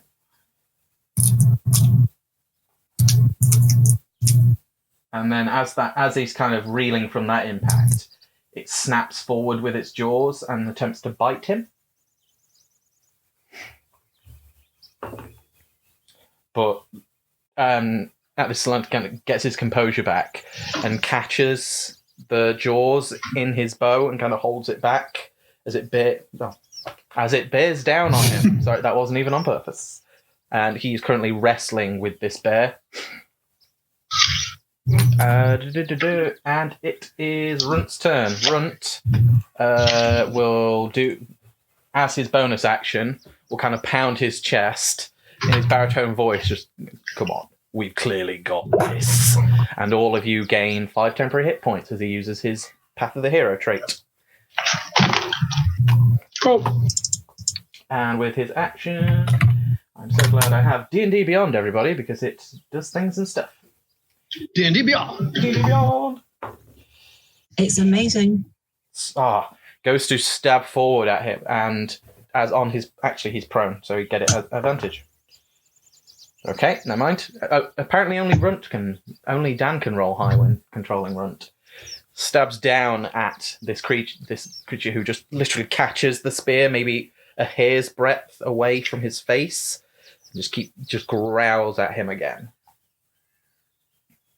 Solanos, in this thing, will move aside, drop his bow, and pulls out a dagger and attempt to stab the bear. Not with a 2, he won't. What he does, he does stab at the bear, but this thing, it literally glances off the side of it. It doesn't even leave a mark. It kind of just glances straight off the hide of this bear, as he's still kind of not technically grappling with it, but still fighting like in close quarters.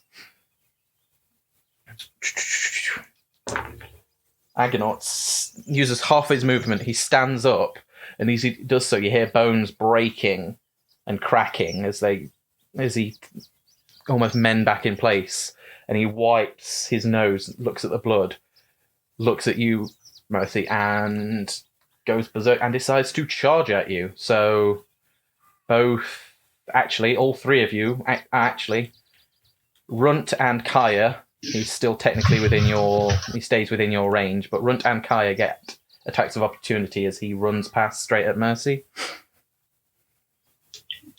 Yeah, it's not going to do much damage, but... Runt. Jeez. 16? 16 hits. Runt, again, he goes to try and jab forward, but kind of stumbles, and his spear kind of hits the floor, and he holds himself up. As he moves out of the way, it catches him off guard as he's putting his force into the thrust of the spear. But as he does so, you manage to slash out with the rapier. For the maximum damage I can do of 10. 10. Okay. As you do so, actually, no, you do so, and it leaves actually a big gash on his back, and he cries out as he does so. It doesn't seem to notice you as much, but just cries out in pain as he's got like literally froth coming out of his mouth right now. As he takes a swing at you, Mercy. Sure, why not? For Does an... Cutting words. Is that your reaction, is it? Yes. He doesn't make a save at all, he just takes it away, doesn't it? Yeah, it's hang on, he does Bardic D6. 4 comes off of it. Okay, so a 14, I assume, would not hit. It will miss. Okay, he goes out, and just at the last, as he's driving down, he doesn't so much hear the words, but the force... I told you, you smell! Those cutting words kind of almost buff it slightly, and it comes off course as it's not looking where it's going, it's just running and rampaging. It almost stumbles, and you manage to get your shield up just in time in that brief moment, and it kind of cracks across his weapon. As he does so, he literally turns it into a spin, and with his arm outstretched, just tries to cold cock you across the face. Does a 17 hit? 16, sorry. That is a miss. Okay, but again, he does so, and you kind of just bring your shield up again and just slam it and catches the fist. It rings loudly, and you think it probably may have left a dent in the shield, but you managed to stop the blow. Gabriel. Big, strong boy. Can I reach the bear without What's your sprinting? movement? 30? Yeah. Yeah, you could get there. You would get this guy would get an attack of opportunity. Okay, I'm cool with that. Okay.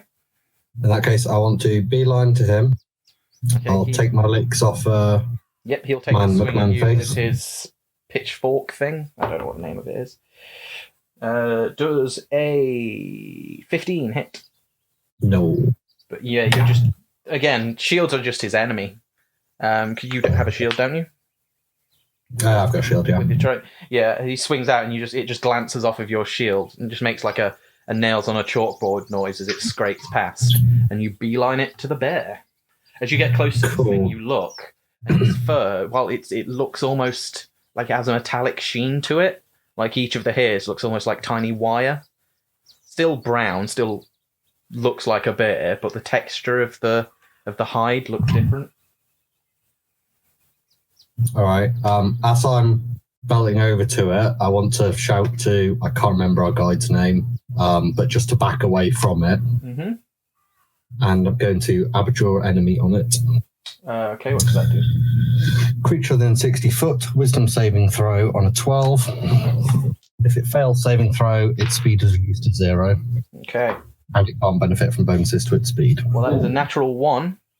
So yeah, you reach out with your shielded hand, and this thing, time almost slows a little bit around it, and its feet seem to kind of sag. It doesn't go prone, but it just seems heavier. And on Solanus' turn, he may or may not do as you told him to. Cool. So that will last for 1 minute. Okay. Or until that creature takes any damage. Oh, okay.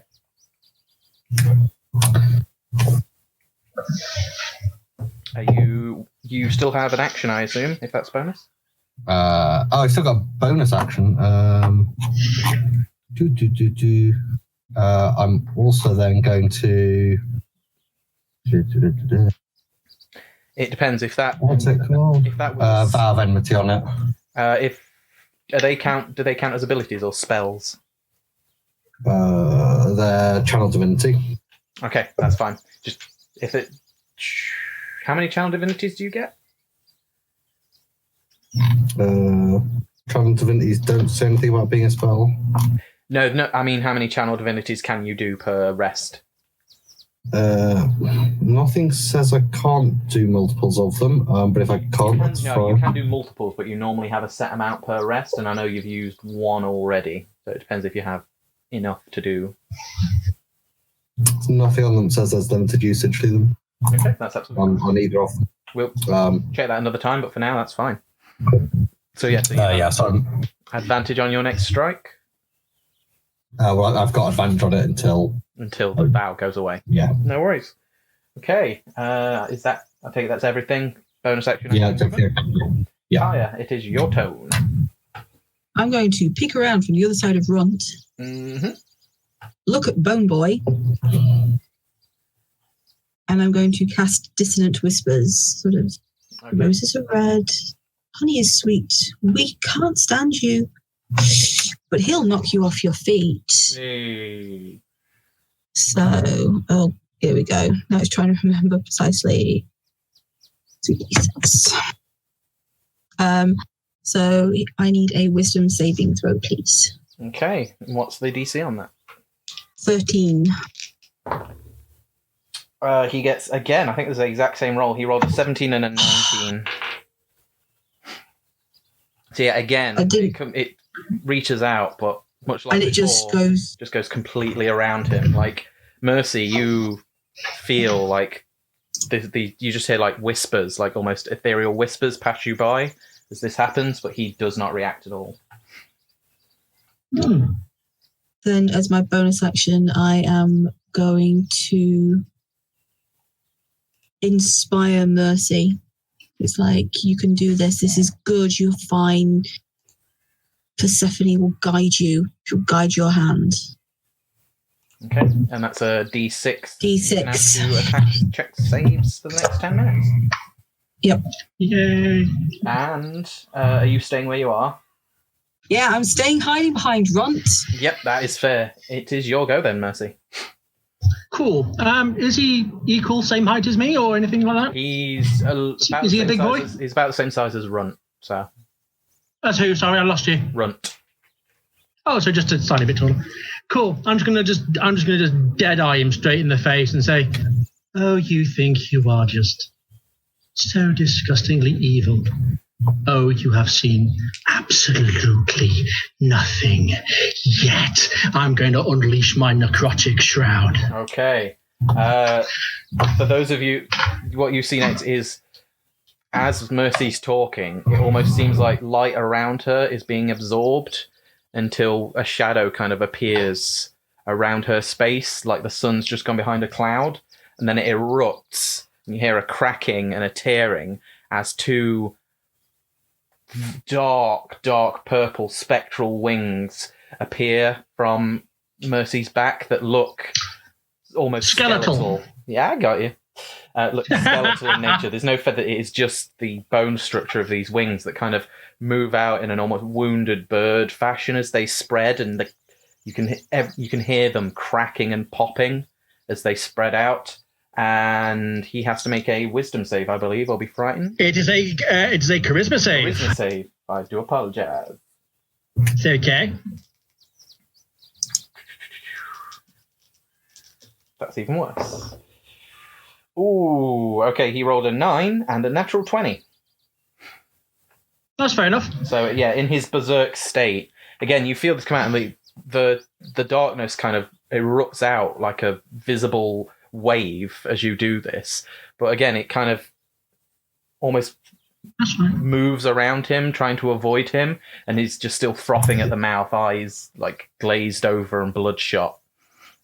Well, that's fair enough, because he thinks he's all smart and clever, but I still have a bonus action. So I would like to say, oh, it's not just me. I have a friend. I'm going to summon Spectral Benedict behind him. I thought you might. So you do, as you do that, again, he doesn't even register what you're saying. You're not sure he understands speech anymore, as he goes completely berserk. But from behind him, that dark energy that moved around him coalesces and swirls like a tornado and turns into the spectral shape of Benedictus that then swings and tries to clock him on the head. Roll for attack for Benedictus. Hi, honey. Say hello.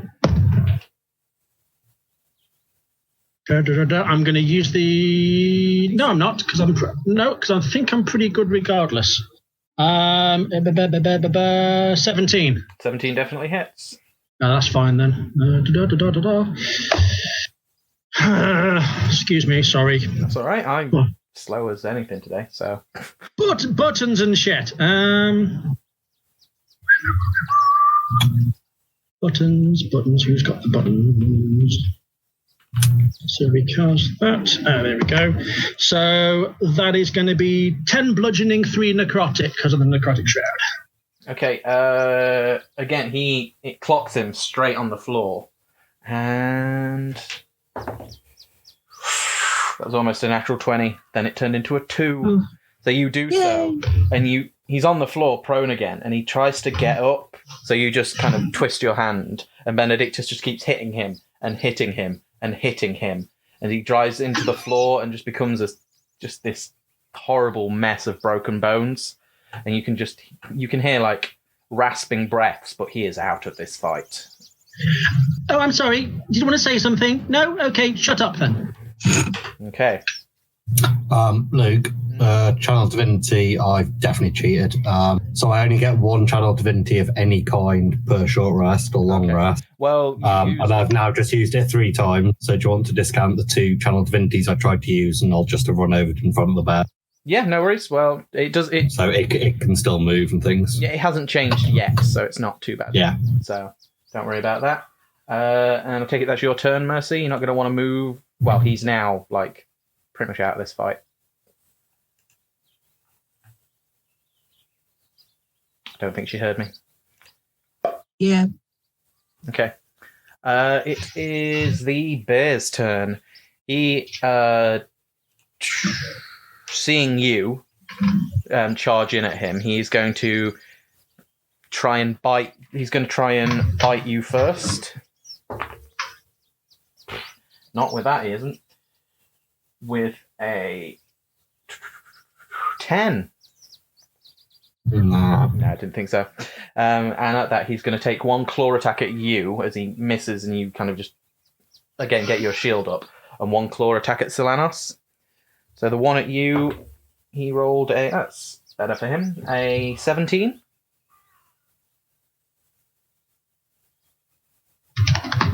Sorry, was that on me or on the NPC?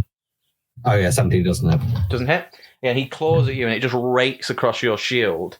And there's nothing magical about your shield, is there? It's just a standard shield.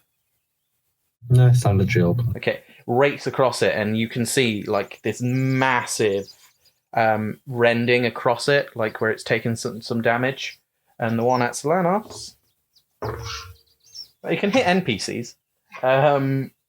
Swipes at Silanos, who was still reeling from the last attack. He's like holding his side where it got him.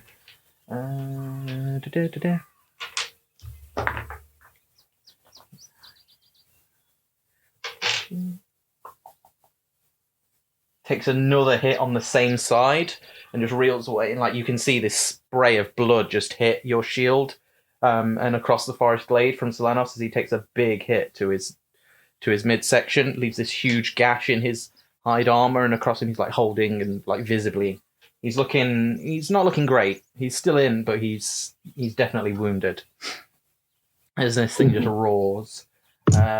Now it is Runt's turn, who I believe, how much movement does Runt have? 30 feet, so 5, 10, 15, 20, 25, 30, who can just get in with the bear. He's probably going to use his ram attack, isn't he, knowing Runt, after he's running. He will try and ram attack the bear. Gore, gore, gore! That's what he normally does. Normally. Which just hits the bear, but as this bear's reared up, it kind of swipes at him as he does so and hits him from the horns and just moves him out of the way. He can do that as a bonus action, though, I believe. I believe so. Horns, melee attack. It doesn't say. It says it's an action here. So, going rush. You don't have to use dash action. You can make 1 melee as a bonus. So, no, he can only do 1 horn attack or thing in a turn. So that's him for now. Silanos' turn. He is going to take your advice anyway and try and move out of the way of this thing. It will get an attack of opportunity as he swipes out him as he does so.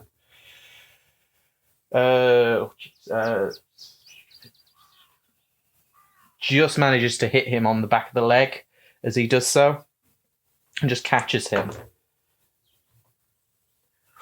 And as this thing swipes at the back of Silanos' leg, you hear him scream out, tumble, and he just kind of collides with a tree, and you hear something snap as Solanas falls unconscious. He's now dead.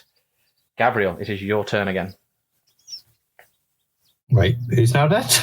He's not dead. You see across the way, Solanas he's just laid down at a very not okay angle. His eyes closed, dead or unconscious. Make a perception check for me, Mercy and Gabriel, because you're close enough. 18. Okay. 14. 14. Okay. Gabriel, you're too invested in this huge fuck-off bear that's now taken all of its attention on the two of you. Mercy, you see as you hear the snap, and you instinctively look and see him. But what you can see is the tattoo on his neck seems to be glowing, like almost like a yellowish divine type of light in the shape of the tattoo itself. As soon as you heard the snap, you turned, and it's now just perpetually glowing. Okay. Yeah, Gabriel, it's your turn. Cool. Can I be within touch range of the unconscious NPC while remaining within the threat range of the bear? Sadly not. There was a 5-foot difference in between. Cool. We'll take an attack of opportunity for that one then. Okay. Does a 21 hit you? Yep. This thing lashes out with one claw and basically takes out the Achilles heel, poetry, of Solanas. He swipes out with the other claw as you go past and just leaves a rend mark right at the back of your armor. Again, it just goes straight through your armor like it's soft cheese. And you take 15 points of slashing damage.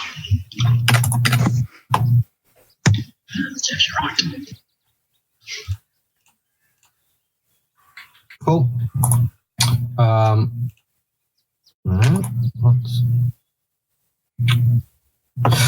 Yep, lay on hands.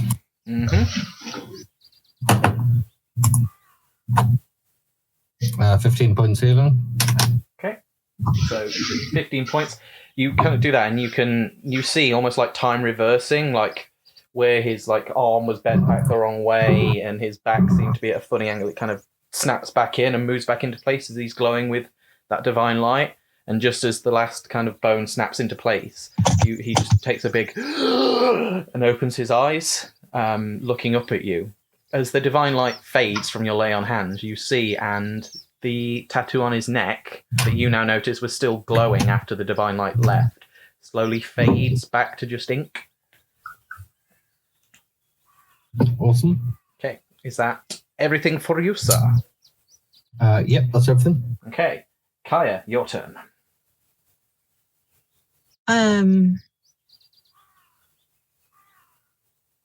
How far away am I from this bear? As the crow flies, 40 feet. 40 feet.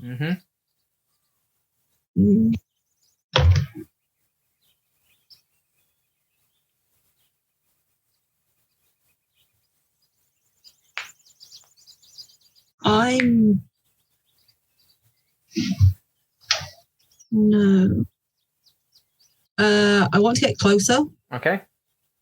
So my full 30 or? Yeah, my full 30. Okay. And then I just want to double check something.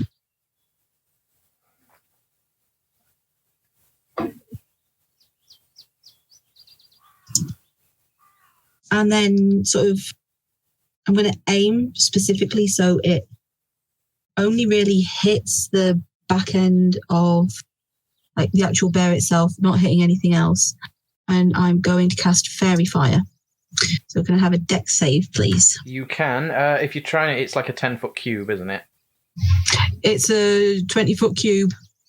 Okay. So it's, because if you're trying to put very exactly place it, can you just make me an attack roll just to see if you can get it as exact as you want? So like just your skill in aiming it the right way, so it only illuminates. Well, I rolled a 19. Yeah, so you know exactly what to do. You pick a spot and you aim true, and this bead of pink, purple light hits, Yeah. and then just erupts into like glitter and techno. Yeah. What was its dex throw? Saving throw? I will make that in a minute for you. So you kind of did it like this. Yeah, basically, sort of. I affected. Yeah, like that. Okay. So just hit that. Yeah. Okay. Look at that cool border. As it erupts, and this thing kind of like some of the motes of light seem to stick to the bear. Yeah. And he rolled a natural 2. So yeah, and cling to Yay! it and outline it. Right. So Kind of tries basically, to bat them off angrily, not knowing what Yeah. they are. any attack roll against that creature has advantage Okay. for the next minute. Yeah. And I'm telling everybody else, so they know. Cool. Is that everything for your turn?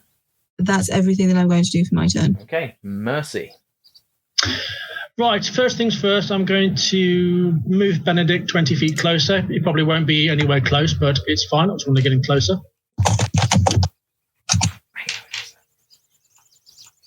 So 5, 10, 15, 20. You're about 15 feet, 10 feet away, 15 feet. Yeah, that's fine. Just moving him closer. That's fine. I want to go up to Gavril. So here. Yeah, and I'll say, stop trying to do my job. Focus on it, and I'm going to cast Cure Wounds on him. On Gabriel. Yeah. Okay. Roll for your cure wounds. That's 9 hit points back. Awesome. Yeah, just put a hand on his shoulder, like not even looking, as light emanates, and well, it doesn't heal the armor. You can see the wound underneath heal back to normal, mostly back to normal. It is now the bear's turn. As Runt is now the only one in range of it, he is going to take all 3 attacks at Runt. Okay, tell him it's not my fault if I kill his character. So with his claws, that's cocked. So 1 will hit, 1 will not. And with its mouth, do we know what's his armor class? 13. Not a lot. Yeah, so 1 claw attack and the bite hits Runt, kind of claws into his pectoral muscle and uses that to lunge forward and bite him on the other shoulder. And he takes there you go. Yeah.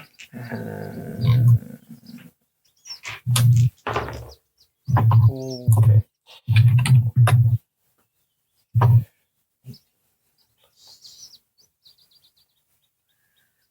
28 points of damage reduced to 14 because he's raging. So yeah, this thing takes a literal chunk out of Gavriel's shoulder and he screams out in pain. It almost knocks him prone, but he managed to just hold on. He's got an extra 5 hit points, thankfully, due to his thing. I assume, again, this time Gavril is Runt. Yes, sorry. You all look the same to me. Just meat sacks. Oh. Yeah.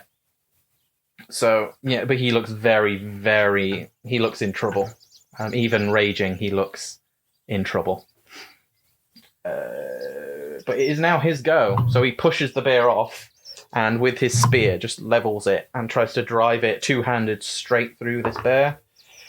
Which on a 12 plus... Is that with advantage because of the fairy fire? Ooh, well, I don't know what that noise was. that was a 6. 12 plus 6 is just enough. So we managed to, just as this bear roars back as he pushes him, he uses that to drive straight up into the bear's chest. And thank you, Flickcat, for subscribing. 6 plus 4 fire damage, so that doesn't seem like enough. Oh, 1d8 plus 4, that's why. Strength. 1d8 plus 3 plus... Oh, plus 1d4. There we are. It's like, I'm sure his spear does more damage than that. It's Ares' Sphere, for goodness sake. 7 plus 4. So, does a good chunk of damage to it. And drives straight into the bear and pulls back as the bear lands again, ready for its next strike. Before that, though, it is Selanos' turn, who gets up, looks around, and grabs a hold of his bow, which he managed to keep strapped to him, and fires straight at the bear. With advantage. With advantage. Which didn't help, sadly.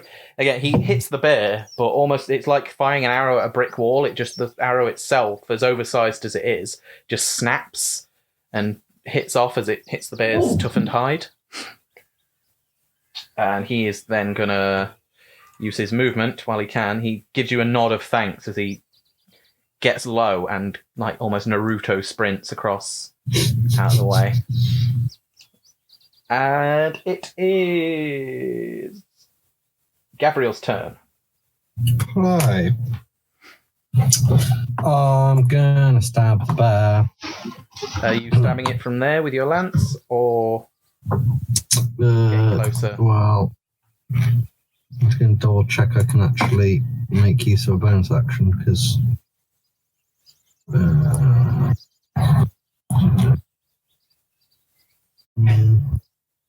Yeah, no, I need to step one square closer to it in order to you can actually do so stab to it with avoid fire. Fairy Fire. I believe Fairy Fire can specifically target not allies. I'm not sure. But either way, you can step out of it because of how well Kaya managed to place it. So yeah, go for it. Cool. So I'll step in, have a pop at him. I don't think I hit him. 7. 7, yeah, again, you stab at it, but the blow just glances off its hide. Yeah, alright. That's my lot. Okay. Kaya, it's your turn again. I'm going to get up a bit closer to it this time. Okay, do you want to be in melee range with it? I do, because I want to stab it. Okay, you stab it with advantage. Did you attack with advantage, Gabriel? Did I attack with advantage? Everything has advantage because it's in the Fairy Fire. Oh, I did not. I forgot I didn't have my advantage from my thing. No worries, I've forgotten every turn so far. Why shouldn't you? Well, that's a 20 non-natural then. Yep, that'll hit. Cracking. And I've still got a spell slot left, so that is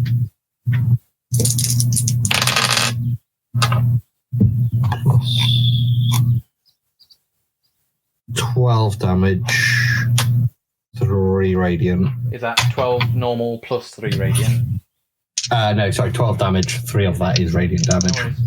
Okay, yeah, you stab at it and it digs right into its oversized, well, normal size for a bear, but still huge arm, and it kind of snaps it to the side and definitely gets its attention and definitely wounds it. Kaya, stabby. Okay, stabby. I have a natural 20. Oof. I am her. Yeah, so I'm guessing I hit. I suppose. Yeah. Where's my dice?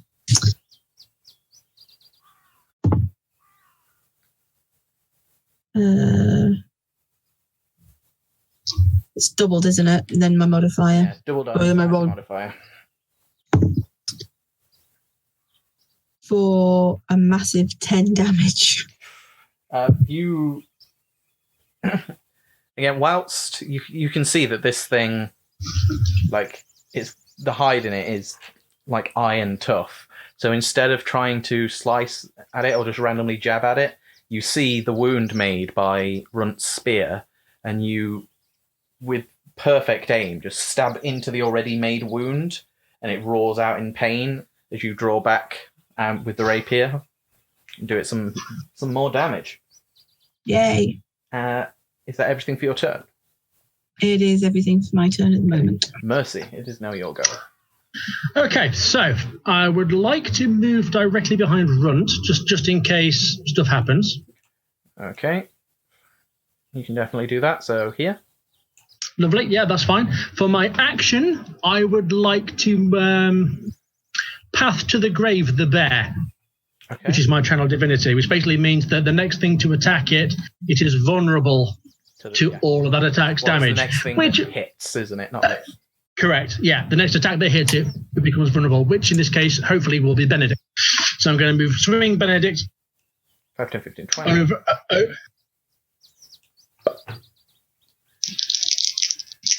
Go for it. Sorry, dude, it's another natural 20. Don't be sorry. I don't think you get... Do you get double vulnerable? I think you do.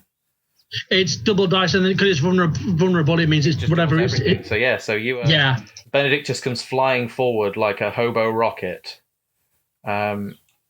So yeah, so it's, yeah, so that. Hang on, wait.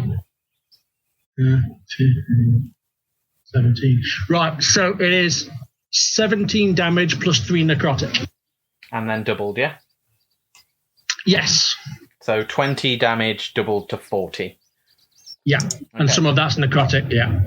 Okay, so what you do is you go behind Runt, just in case, one hand ready to go on his shoulder, and with the arm still outstretched free, you reach out to where Benedictus is, and you fling your arm forward, and it follows that trajectory, and it flies forward over, as it's still rearing up from the last blow, over Gavriel's head, and just flies straight through the chest of the bear and comes out the other side and hits through a nearby tree, literally leaves a hole into the tree.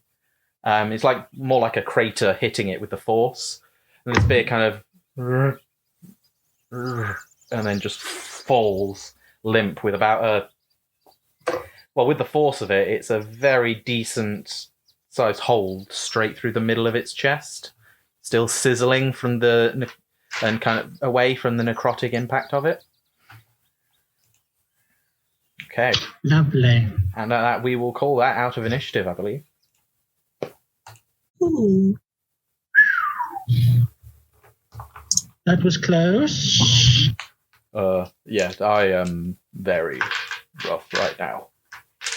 Yes, I can see that, dear. I'm just gonna dump a cure wounds into him. Tell you what, no, I'm gonna dump a cure wounds and my healing hands. Go for it. I So want we to go get- and... Nope. What? Go on. No. Well, he gets 3 back from the healing hands, Mm-hmm. and then he's going to get another 10 back from the cure wounds. Okay. He's looking a lot better than he did. Yeah, it kind of heals better. Thank you, Mercy. And, like, as you do so, even some of the hair seems to grow a little bit more on his face. Yeah. Okay. So I just double checking. I've got my. Yeah, it's fine. Yes. Okay. Yeah. Okay, Kaya, you were saying something? I want to go and have a look at the bony dude. Okay. Bony dude Yes. that's down. Yeah. I'm gonna follow her as soon as I get a chance. Okay, you look over and he is a broken mess. Like you look, and as you're watching, he's definitely dead. There's no issue there. He's expired. But even then, like, the wounds and the bones seem to be knitting back together.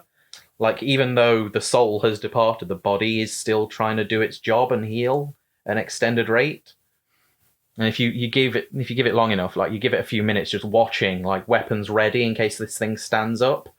But eventually all you have before you is like besides the mess of, like, blood and gore on it and the mess of the armor, the body itself is just perfectly fine with some, like, what look like month-old scars where you hit it before. Is it supposed to do that? I doubt it. They aren't in general. That one might be supposed to do that. What is it? Dead. That's that's the 64,000 drachma question, or gold piece question. Drachmas are more ceremonial. Just 'cause Yeah, true. Yeah, fucking making another currency. The electric. yeah, exactly. Yeah. Can I give it a one save, like a medicine check? Yeah, of course. Make a medicine check. I will guide myself just for the sake of making sure I get a good enough roll. While that's happening, I'm going to talk to our local native guide who might be able weird people who wander around his forest. Yeah. 22, dude. 22. Okay, I'll come back to you in a second. That's fine. Gabriel. So yeah, he's kind of, you look and Silenos is getting like bandages out of his pack and like starting to patch himself up, like making a splint for his leg and just doing a bit of battlefield thing. You can see he's like absent-mindedly rubbing his neck as well as he does so. He's like, "Oh, thank you for that. I don't know what would have happened if. Thank you." What would have happened is you would have made a bit of a liar out of me. And I think part of that means that you need to go back to the village and we probably need to get you back there. I'll be fine. I want to see this through. Even if I leave you before we find it, I want to see that you reach your destination safe. Besides, if I went back on my own in the state I'm in, I may attract more attention. I'll at least stay the night with you, get myself healed up, and in a state to return on my own. If anything else like this comes up, you just head back to the village. Don't wait around for us. Just get out. I will not be as lax about things next time. Don't worry. That was an error on my part. Okay. You seen any other creatures that look like this wandering around? Just the first one you've seen? No, the only humanoids I've seen in this forest are us and invaders. I've never seen this person before. Definitely never seen anything like this before. Okay. Sorry. Not much we can do about that. I wish I could help. It's very new to me. It's all right. You don't know the things that you don't know. Mercy, you're looking around and you can see, yeah, it's basically a perfectly cured body. But nothing about it seems like magical. Like it didn't glow. It just physically knitted back together and healed itself. You make a few cuts to see if it does it again, and it does. And whilst it's more congealed and coagulated now, that same green liquid that you saw, it seems to be coming from inside of him. You look at it, and whilst it's not exactly the same, it does have a similar kind of smell and hue to it as the stuff that was coming out of the wolves. Okay. One thing you also find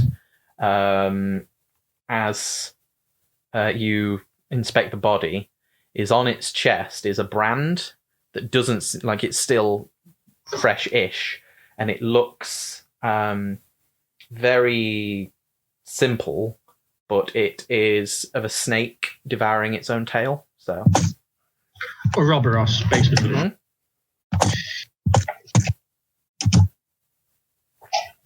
Although it probably doesn't go by that name. Do you want me to make a religion roll to see if I know what the brand is, or? Less religion and more of a history check. I can. Well, whichever you want me to do, I'll roll. Make a history check for me. Not my best skill, but it'll do. Yeah, it's a 12. 12. You've not really seen anything like that before. You think it might have something to do with alchemy. Right. But that's about all you know. You think you know something about it when you were being healed up you may have seen some of the bottles that were used, like some of the salves may have had a similar symbol on it, but you never asked about it or thought anything of it. Right. I will deliberately make sure that anybody that comes close gets to see the symbol. Okay. And it's like... Well, I'm right next to you, so I'm guessing you pointed it out to me at the time. Does anybody know what this thing means? No.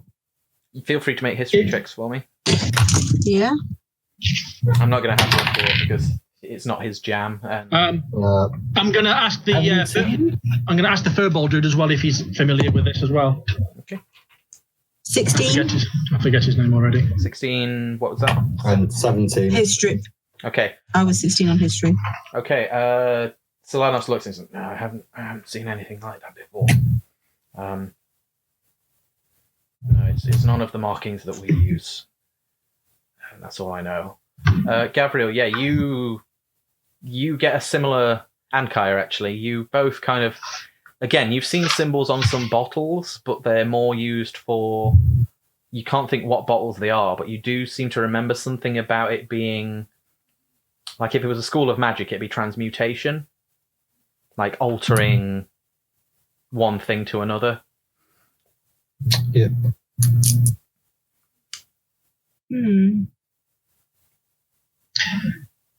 I would hedge a bet that whatever is doing whatever it is here has something to do with this symbol. Or similar to how maybe the ogre things were being branded. Maybe that's a correlation of some description. You've had other things that have been branded. Remember when we went to deal with the ogre thingies? Oh, yeah. I tend to forget about that because, kid. Please don't remind me about that. I had a very... I'm sorry. No, it's fine. Well, no, you didn't almost murder a child with a single touch. Anyway. Yeah. Gavril, do you have any thoughts? There's some weird magic or alchemy, transmutation-y cult thing, monster thing. I'll be honest, I was kind of hoping for some kind of a Hydra worshipping cult.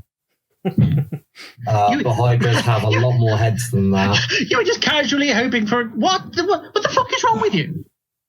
Well, it's that simple. A Hydra worshipping cult is deal with a Hydra, and then the cult go, nothing to worship anymore.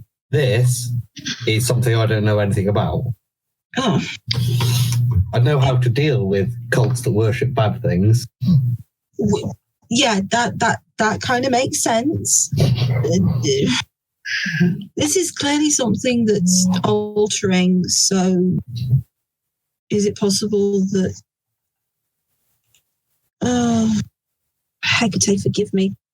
That some lunatic from Lagina decided to try and experiment on things out here? Well, this thing seems a bit different to the animals in that it seemed to have a lot more of its rationality and composure. Yeah, but however, it's obviously still... It's been altered. It's been changed. I think we would have known about things walking around like that. But it's more the case as to, I remember before we left Sparta, there was she made mention of undead type things in Lagina. That's not an undead thing as far as I can tell. Well, whatever it is, it's bony and it started regenerating, and that ain't normal. So it's not quite. It wasn't really bony. It was more very thick, wearing bone armor.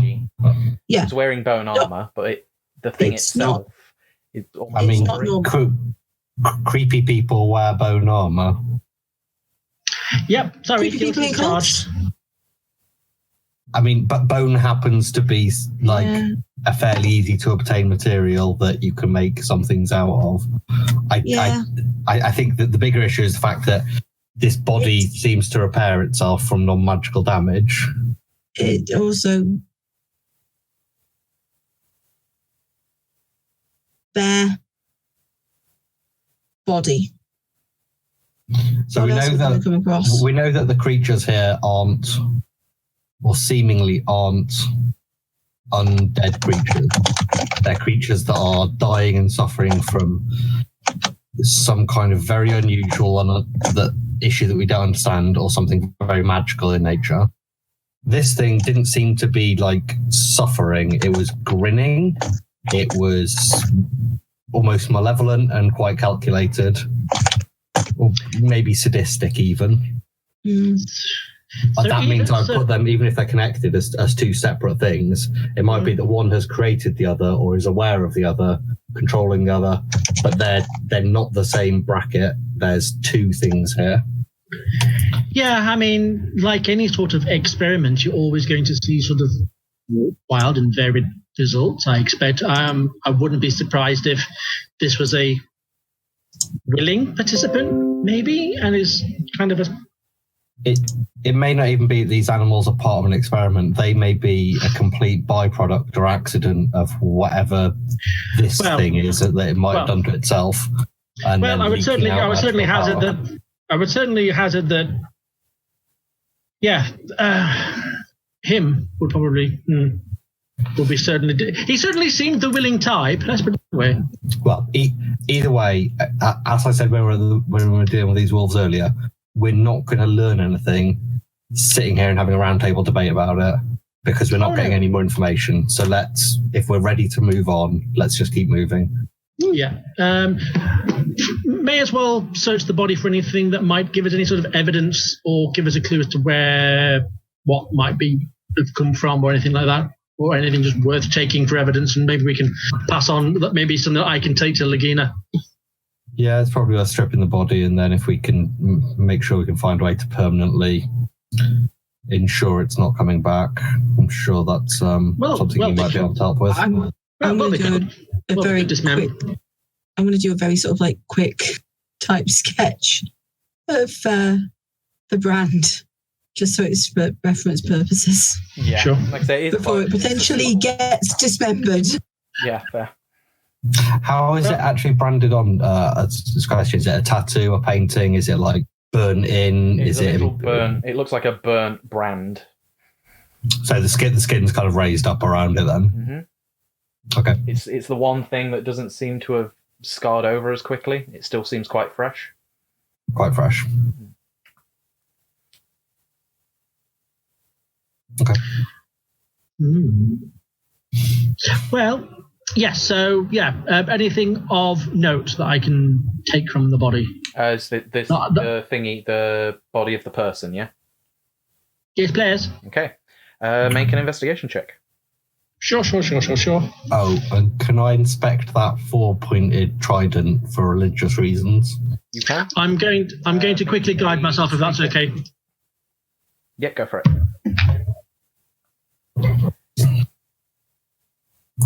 Well, including the nat 20, it's a 23. Oh. Okay, yeah. It's the best I've rolled since episode 1, mate. So no, it's not. It's more that on that roll, there's like you search through every pocket, everything, and literally all you find is the things on it. That's fine. That's fine. Find field rations. It's more of a case of looking for particular evidence that I can maybe take to say, look, this is the thing that happened. This is what he had. It's like, does any of this make sense? Can we do anything with it? I'd say one thing you do find weird is the fact that there are no rations or anything. It's got no water pouch with it, no supplies, just the clothes on its back. Okay. But yeah. What's the what I was saying, will any of the bones can be removed off his armor, do you think? They can, but like I said, they are quite brittle. Like some of them you take off and they break as you're taking them off. They wouldn't. Is there anything kind of armor? But you could take no. evidence if you wanted. Yeah, that's all I'm bothered about. Just looking for just stuff to like I was saying, it's like you can definitely remove stuff. Like say if you cut the links rather than like the cord links that tie them together, rather than trying to take off the bone itself, you can get some intact pieces. Yeah, that'll be fine by me. Mm-hmm. I might borrow a run for that. History check. History. Oh, I did well last time. And this time as well. 17? 17, okay. You look at it, and it doesn't seem anything, like, relevant. It's not like a religious weapon or anything.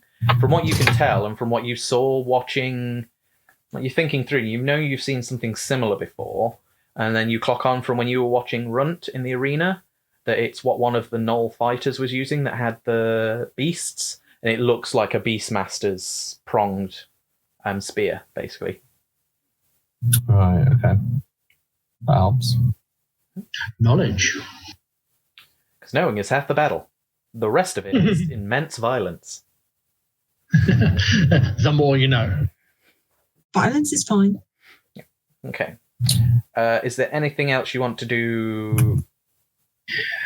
Can we burn this body or You can drop it into a million pieces? We can try anything you like, dear. I mean, I don't believe it's coming back, but I'd rather be more certain than I am right now. Sure. Okay. So you're just gonna like set not a funeral pyre, but like set a campfire under it and just see if you can. I mean, we may as well. I assume we're going to have to have some kind of a quick break now because we've all been fairly heavily battered by that. Oh, you're saying like a short rest. Yeah. Okay. So yeah. Well, I can't. Well, I can't do much on a short rest, but yeah, it's fine. I'm going to make certain that I'm sat away from where sort of like wind is going. Okay. So it doesn't take much to start a fire. You're in a forest and it's easy to do. You set the fire under this and you notice as soon as the fire goes up, you noticed it a little bit before, but you just didn't pay too much mind. But the fire takes to it really quickly and the body does burn away really well. And before you finish your short rest, which only takes about half an hour to an hour, depending on what you're doing during it, it's most of the flesh is kind of burnt away already. Ooh, barbecue. No. Is that just you're leaving the bear and just burning the other one? Unless our guide has any particular way that they've been handling these animals that they want to go through. We also tend to burn the ones just in case it is a corruption to stop it from spreading. Of course, we'll burn both. Okay. You do find when you burn the bear, almost the opposite seems to happen. Like its eyes, a bit visceral, but yeah, its eyes and its tongue and anything exposed seems to burn away. But it doesn't seem to, like the fur itself gets really hot and almost glows like metal would when it gets hot, but it doesn't seem to burn away. But the body itself, most of it, the bits that are exposed, do start to burn away slowly. Good grief. Wait, hang on. Are these things different halves of the same situation? Right. One burns well, one doesn't burn.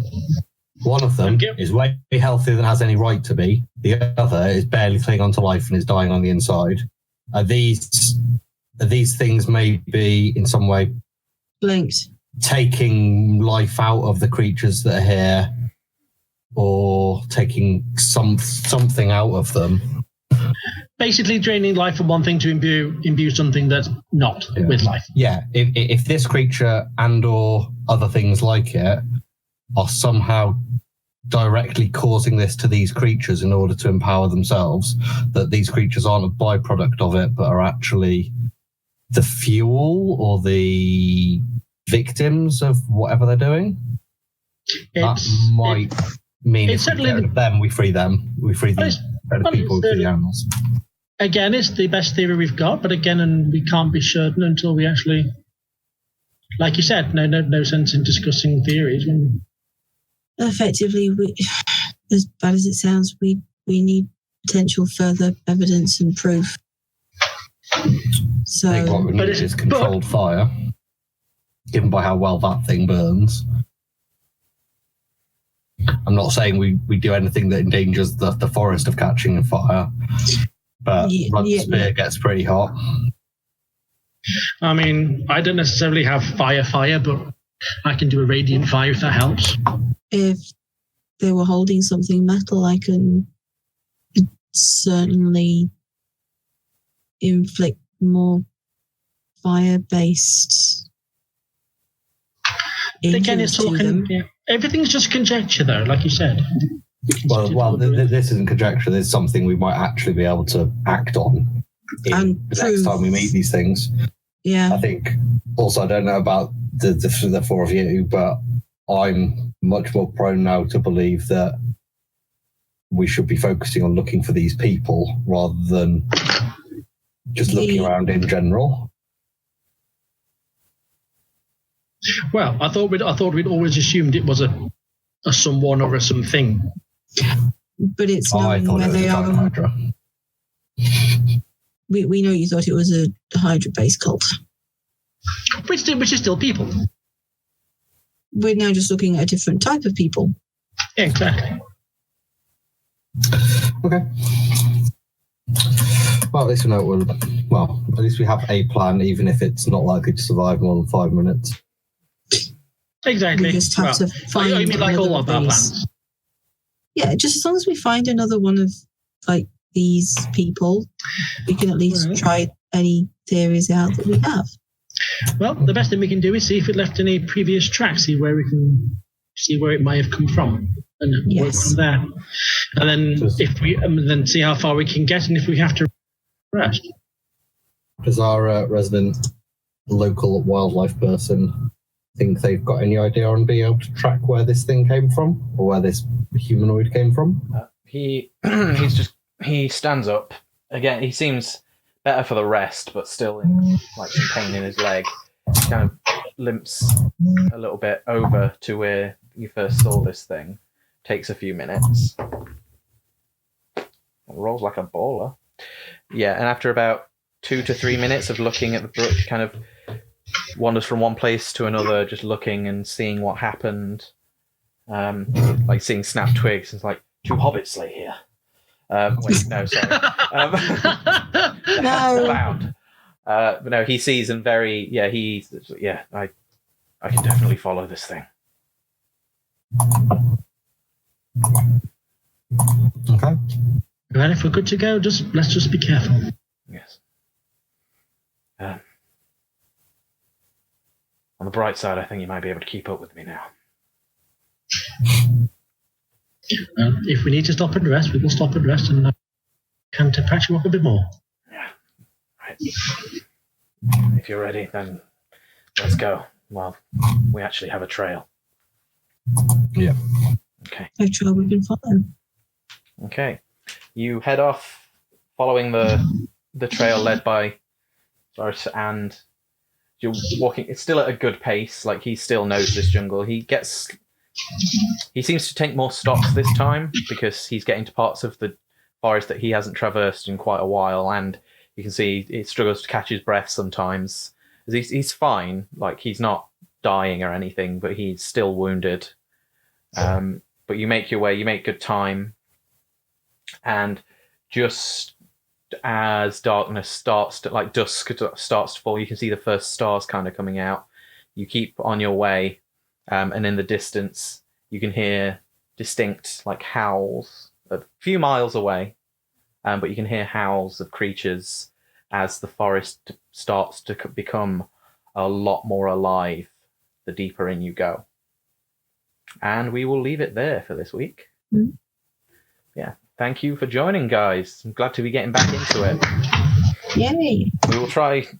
Yeah, missing one session is it's not great because it leaves a month, but hopefully you were able to dive straight back into the action. I know I had fun.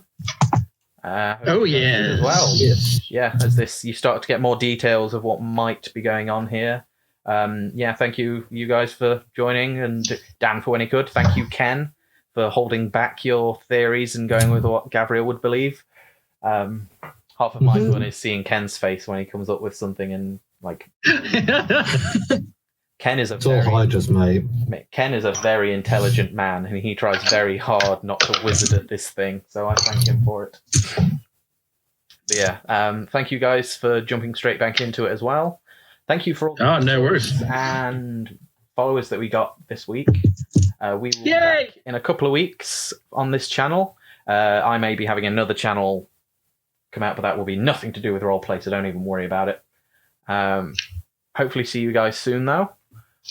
Remember, it is September, for those of you that weren't here at the start.